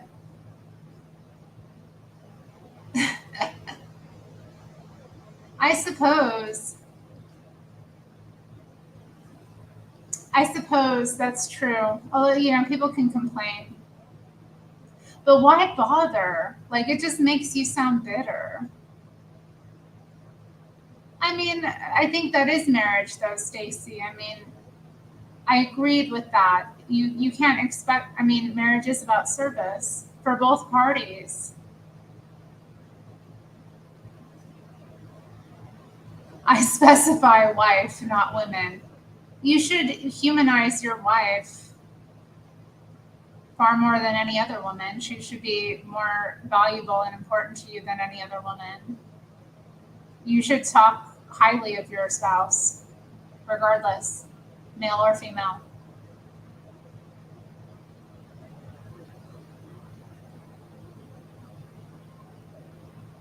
Like, this is the kind of thing, like, we should speak honor on the people closest to us. And this is kind of what I was listening to, like, Nick's stream, I think Friday. And they were talking about, there was all this conversation about, like, women mommying their husbands in public. Or, like, women do that. Or women will sit around in circles and gossip about their own husbands. And, like, men do it too. They'll, like, devalue their wife, with the boys, or, like, they'll take a paternalistic kind of attitude and, like, diminish them, or they'll make jokes like that. And I don't think you should speak honor about your spouse, especially in public. Like, you should have that kind of mentality that you have each other's back. Like, if you don't have your spouse's back, I don't know, and it repulses me when I see couples do that. It's like, it's off-putting and it's classless. Hi, baby. Hi. Guess you. Look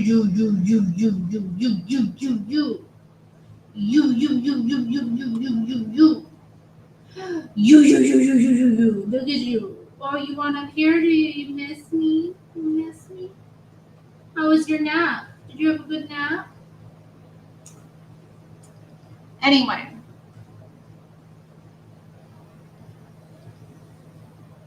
I don't know. I've been in those kind of environments where you hear women, like, telling embarrassing details about their husbands, where it's like, if he heard this, like, how would he feel? or like, it's, or with men too, or like some, I don't know. I know, Matthew, but you're kind of, you're kind of busy, and I get into it with people in real life sometimes. Hi, baby. I'm networking, I do that, I network or like volunteer. I go to events in my community. I try to, be a pillar, have a legacy here in my community. That's positive, Hey, you got a kiss for me?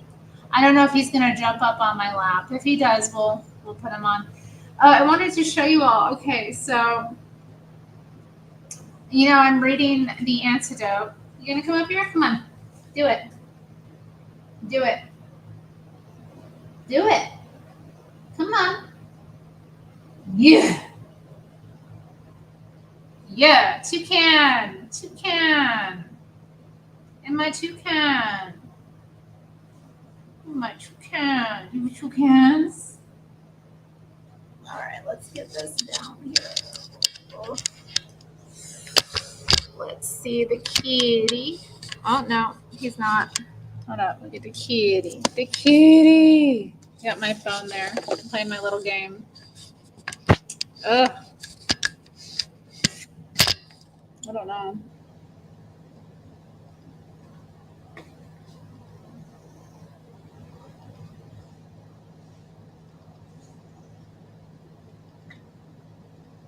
Isn't he sweet? Isn't he sweet?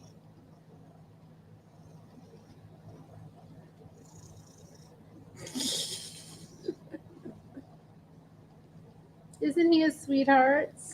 Isn't he the sweetest thing? Oh, you can see my big pile of stuff on my couch back there. How embarrassing. Don't look.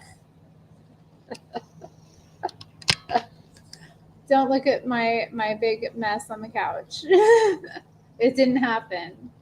Look at her little face. Look at her little face. Okay, that's enough. You've been hamming it up enough with me. Okay, let's see. Don't look at the couch. Okay, y'all, don't look at the couch.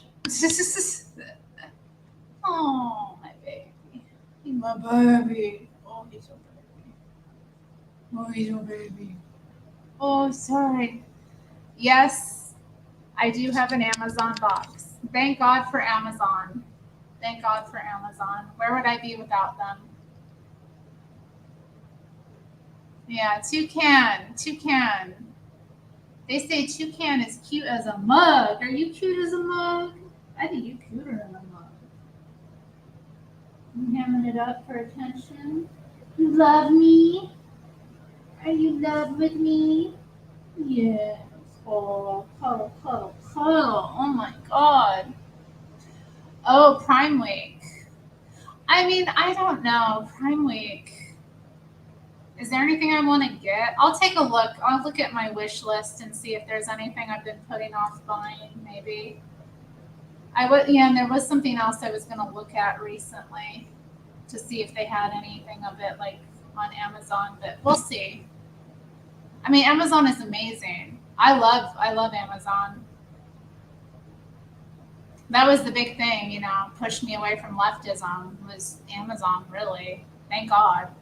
Where would we be without Amazon? Think about it. No. You so baby. You're so baby. You're so baby right now. You're so baby. Okay, so as you all know, I'm currently reading The Antidote by Jessie Lee Peterson, but I did get the next book that I'm going to be reading for my little, when I come on here and read. I do enjoy reading the books out loud. I find it to be a different experience. It's good for helping me with my diction anyway, because, I sometimes don't like the way I pronunciate, so it is helpful for me to actually read out loud just to get, that going. But yeah, after the antidote is over, we're going to be reading, or I'm going to be reading this book, which is How Not to Be a Boy by Robert Webb. This is like an autobiographical book, and it's interesting. It's on the front cover. He has a recommendation by J.K. Rowling, Joanna Lumley, and Stephen Fry. On the back, there's Dawn French, Matt Haig, Juno Dawson, and Ian Rankin. It says, rules for being a man. Don't cry, love sport, play rough, drink beer, don't talk about feelings. But Robert Webb has been wondering for some time now, are those rules actually any use to anyone? So, I don't know. He's kind of a male feminist. I think he actually does identify as a feminist. And he did come out and forward in favor of women's rights against the trans agenda. He has spoken publicly against the erasure of women. So he's not like a crusader for it, but he has spoken in defense of women in that regard. In the past, he's also one of the main actors in my favorite TV show, Peep Show. He's brilliant. He's a brilliant like comedian. I do like him just in terms of his work. But so yeah, I'm interested to hear his take. From what I understand, it's kind of an autobiographical thing. I thought it would be interesting to do another one that kind of deals with masculinity, maybe looking at it from like his perspective, seeing, what I disagree with, what I, just seeing where it goes. I'm just curious, really. He's somebody who I admire, so I thought it'd be interesting to read his book, really.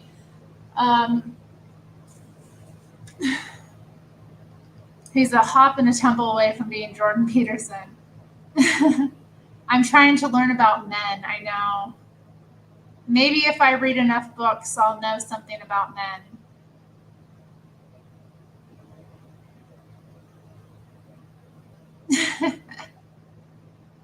Is that true? Have I enjoyed Jesse Lee Peterson? Yes, I've enjoyed The Antidote. Yes, I have. I mean, a lot of it is stuff I've, a lot of it is information I've already come across just like following him, listening to him or, but it's nice to have it all like laid out together in the book. Baby. I don't think the two are comparable, Matthew. My goodness. Matthew. Do not compare Robert Webb's autobiographical story of his youth and his coming to terms with his masculinity. Don't compare it to Penthouse. Just the articles. Shut up, Matthew. Silly. Okay. Are you asking me how I found out about JLP, Yoda? Because I've told this story a number of times. And I don't know if other people really want to hear it. My first time I came across him was, I don't know what year it was, if it was 2017 or 2018, but I actually received an email from his producer of The Fallen State. They asked me to be a guest on The Fallen State. So I looked him up. I was actually with my girlfriend at the time, looked him up with her. She was very excited by the idea. She was encouraging me to do it. But I kind of didn't think it was a good idea after watching him, because I think I watched the episode with him and a black lesbian, and I was kind of like, I don't know about this. And then I looked at other videos of him with different people and kind of saw that he really could get to people or could make them look foolish. So I was pretty clear once I saw him and saw his level of intellect and like just his craft that I didn't want to appear on this episode. So I didn't respond to the email. And then I got another email like a week later from the same person who was like, hey, I'm following up to see if you want to do this. And they offered to fly me down to Los Angeles and pay for like my hotel. So it was, it would have been something that I'm glad I chose not to, because then I'd be like I would have gotten a lot more smoke on me. And at the time that wouldn't have been a good thing. Something in me just told me no. I know, I was like, I can't imagine, like, especially at the time, because I really wasn't working with men very much in like activism at all. Or, I was trying to like keep that stuff very like female focused, woman only. So like definitely I wanted to look up who this guy was. I can't imagine going on there, and not like not having any idea. But yeah, I would have looked like a total moron. I mean, I was. I just had this idea in my mind. Kelly, it might have been Kelly. I remember it being a female name. Yeah, so anyway, I didn't think about him for a couple of years, and then like somebody I follow, like I think it was actually like a Black Christian conservative I follow, he did a like video just watching and responding to Charleston White being interviewed by JLP. And watching that, I was kind of like, oh, that's that guy. That's that guy. And I don't think I saw him out immediately after that, but then his like, because I'd watched that video, stuff came up from him. And then like, I saw that one morning I opened up YouTube in the morning and saw that his show was live. Like it just came up like live. And so I clicked on it and started watching. So that was what, last fall that I actually started watching him. So like I knew about him from years ago because of that experience, but I didn't watch him. I didn't keep up with him at all. I had no idea. Indeed. I mean, and like, I don't think, because even at that time, I think we might have had a good conversation, because you have to understand what I was involved in, like radical lesbian feminist activism, right? Anti-trans, or like trans critical stuff. I mean, but I don't really know, because like when I see other people that are on these shows, like I had a platform at the time. I probably had about like 4,000 some subscribers here on YouTube, which is it's not nothing. And I definitely viewed my channel, like I had some controversial videos, definitely. Definitely at the time, very controversial stuff. So I don't want to and I was also an occultist at the time. I was out about being into witchcraft, and at the same time as being like this intense, like lesbian. I mean, it just was crazy. He would have had a field day. Like he could have come at me from all angles, and like just some part of me internally was like, no. Terri is detransitioned. Shut up. For rad femmes. I wonder. I mean, yeah, maybe I would do a healing on him, lay hands on him. I had somebody pray over me at church today, and it does feel better. And then I prayed for him. I love that man, actually. He's the youth pastor. He also ran like a prayer group at church where he's just, he's just out of school. He's very passionate, very learned. And, he also does silent prayer, which I think is great. So like when we start our prayer, like I mean, I did speak some words over him, but like he was silent for a while with me, and then he prayed out loud, and then I was silent for a while, and then I prayed some words over him. But anyway, it's nice to see feminists have a chance. I was in rebellion to my Father in heaven. Yes, I was in rebellion. Did I have an exorcism? No, I didn't have an exorcism. I had an awakening. I think I just kind of like, it was gradual. I went through a lot of hell when I was a feminist, you know, and I experienced a lot of terrible things.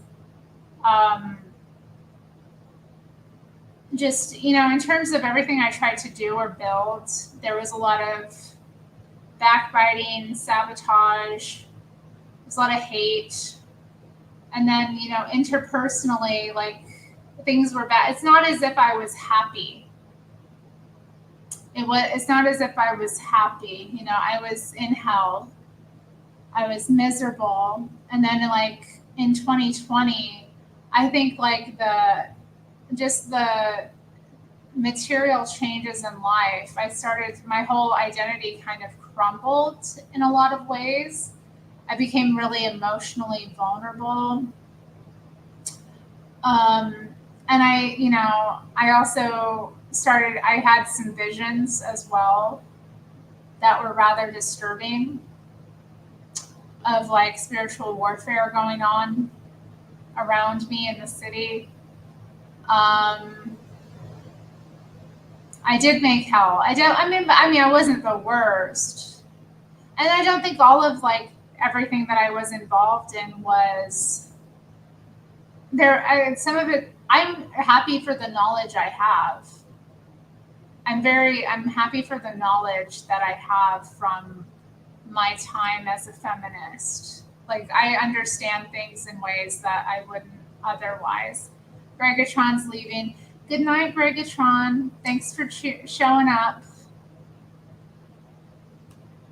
But anyway.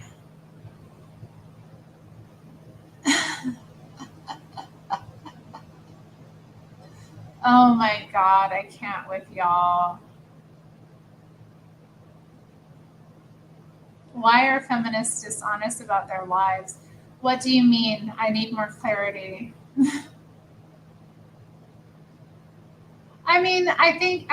But that's, human beings are disappointing as well. You can't put too much faith in people like that, or like belief in others. You have to work on you, you know? You listened to it today. Nice Eminem video. Oh, Gregatron made a new video? Well, I will check it out. What was I saying? Yeah, so I didn't experience an exorcism. I think the time was right as well. I think like it took a while for all of that to die.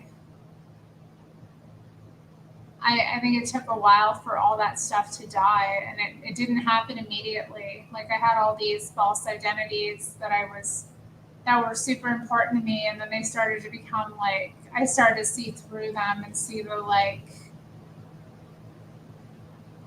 I don't know, the lack of reality of them. I don't know. I don't know what else to say about it.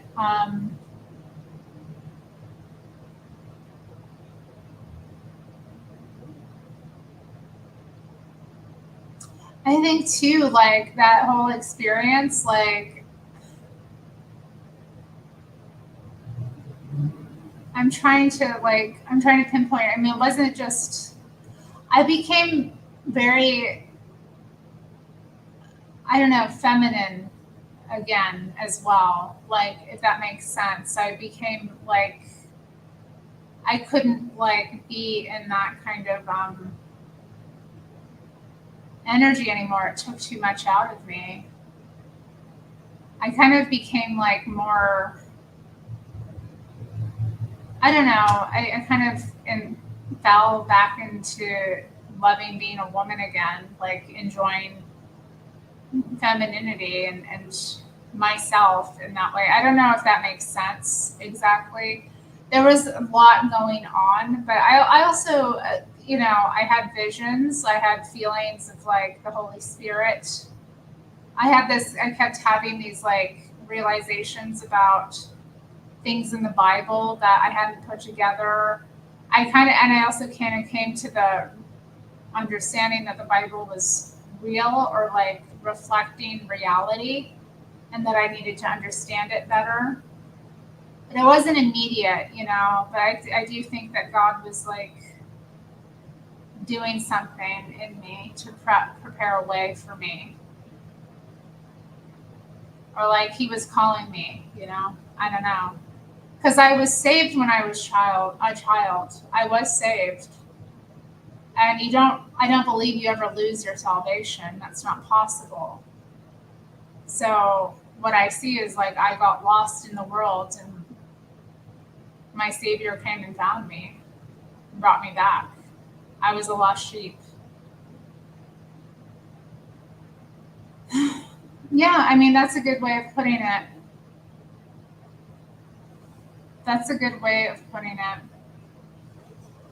Yeah, everything was so burdensome. I felt like the heaviness in my spirit that I didn't really acknowledge was there before. I felt the heaviness and like the burdenness of it.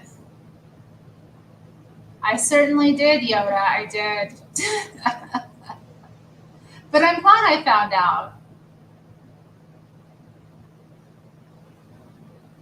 It's good to know. It's good to know sometimes. It's good to know. I'll think you'll be free when you don't need your past. Need my past? What do you mean, need my past? Am I sure it happened though? LOL. I'll need you to clarify what you're asking. My hair found out too. You know what? I shaved my head in 2020, Yoda. That was the first time and only time I ever shaved my head was 2020. Like every hair place was closed, and I kind of tried doing my hair myself, but I messed it up. It didn't look good. And then I was like, well, it's short enough anyway.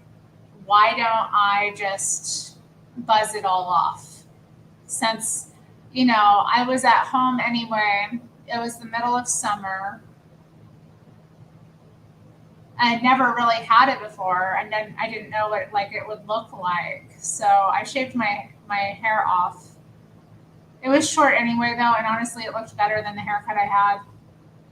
So that was interesting, growing it out from that, and it's been growing out since then. So what I have now is like 4 years of growth. The reflections. Well, I don't know what you mean, the reflections. Why would the reflections go? Do you not have reflections about your past?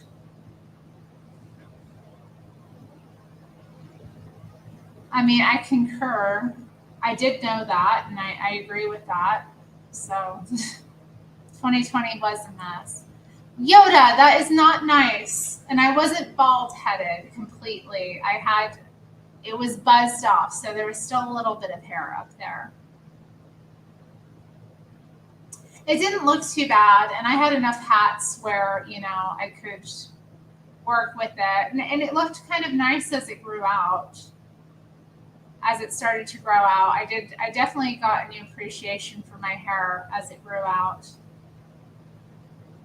But definitely, like, if a woman shaves her head, like, be mindful, because she's going through something. And I noticed, it was so funny, too, because years prior, I had been dating a woman, and while we were dating, she shaved her head, and I was, like, immediately, like, kind of worried about it. I was like, I think she's got something wrong, because it was just, it's like, it's a red flag when a woman shaves her head, It's a red flag. Interesting. I definitely don't want wonder or wallow.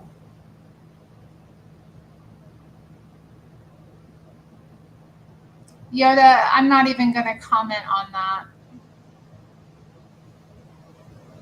Yoda, why? Why? Yes. Hi, Fred. Welcome back. Fred said, what duh? I don't know what he's saying what duh about, though. If it's my shaved head, if it's something else. I know. Kale Samogi. What am I to do?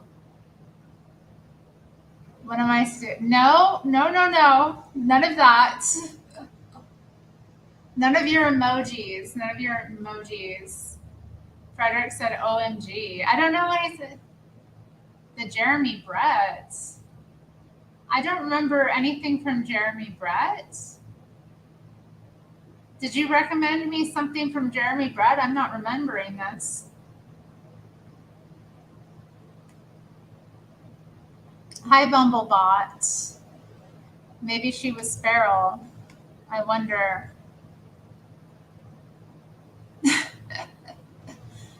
Oh my. Yeah, actually I know a woman who did that too. You know what? She was I don't know if she identified as a lesbian when I met her. She had just gotten out of like having a relationship with a woman when I met her and befriended her. And then like she ended up I kind of ended up like not really interacting with her because she became a Christian again, or she like returned to her faith, and like I'd read her. I still followed her on social media. I just didn't interact with her. But I saw her blog, and this was back when I was still lost in the sauce. But she had written about like how she had been delivered from like the sinful same-sex attractions and that kind of thing. And that was interesting to read. And then, yeah, from her anyway. And we've reconnected since then. So, but yeah, she had like buzzed her hair off too to donate it. But she was also or she still is a hairdresser. So, yeah, I mean, all the places were closed and my hair was messed up and it was short anyway, so I just went for it. Oh, I don't want to watch Sherlock Holmes. Yeah. I did enjoy The Quiet Man. Yoda, you know that's not true. Cumberbatch is the only Sherlock for you. Interesting. That's true, yeah. I remember when Brittany shaved her head, that was like, I hated her as a teenager. But when she shaved her head, I was like, all right, respect, I get it. She's a real person. And what a person. Wow. I was like, she got edge. Okay, Brittany. Here I thought she was just like a symbol of everything wrong with like our culture, but no, she's a real person. Okay. All right. What's real about hell? I mean, hell is real. It's real, Matthew. She was going through it. Like she really, I know. I mean, she's set up for a horrible life her whole life. Her parents have been, putting her out in the public since she was a kid. She's been living her whole life in the public. She was she married K-Fed and he was a user, and it's just, it's a mess. Her life was really a mess. And she was definitely, made to be sexual. But, I also remember there was a performance she did, like, where she, like, barely, like, she didn't give an F. She was just on the stage. She had no energy. And I was like, yeah, girl. I've heard, I haven't been following Justin Timberlake, but he's a D-bag. We've known this for years. I mean, He's awful. I mean, I don't know what else to say. He's been awful. You know, the stunt he pulled with like Janet Jackson, yeah, even the way he talked about like Britney and women in general. Like, I just, ugh, he's so creepy.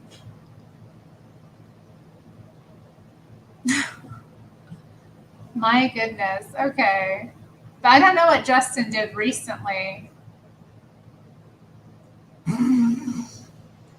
Really? Oh, wow. Wow, that's insane. I didn't know all that. Wow. That's crazy. Wow, okay.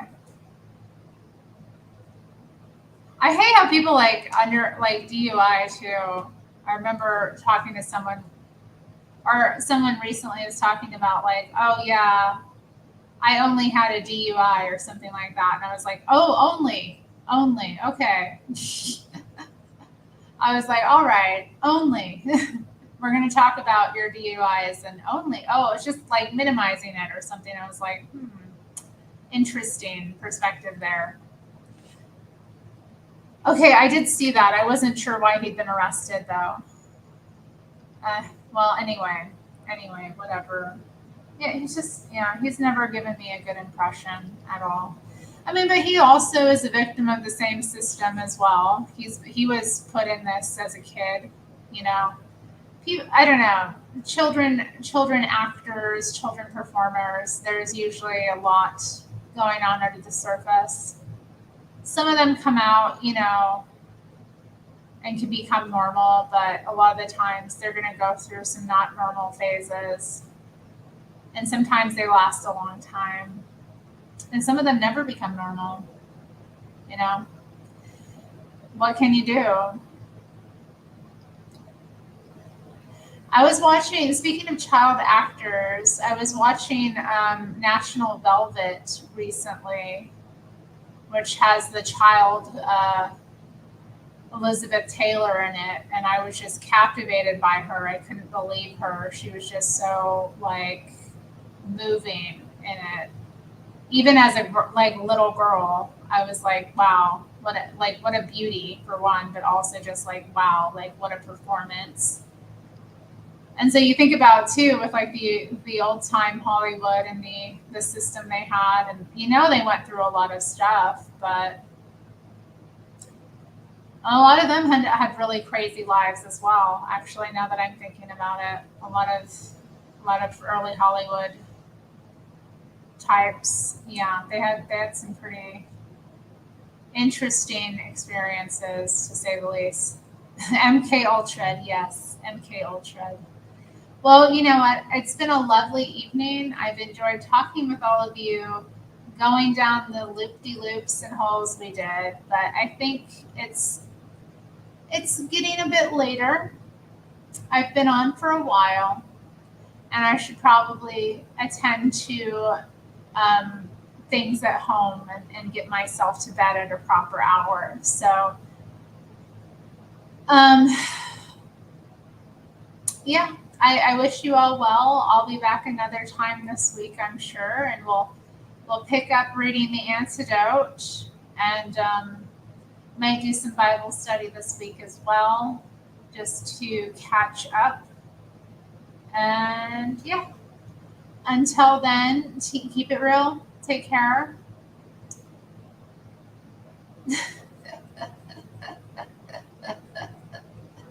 Indeed, Matthew. That is definitely Matthew says that I want to be Jackie Onassis. I mean, in some regards, yes. She was a very classy, dignified woman who always, you know, could walk with her head held high. So who wouldn't want to emulate such a figure, you know? Well, anyway, I hope you all have a good night. And yes, thank you, Fred, for the hearts. All right, y'all. Well, see ya. Bye. Bye.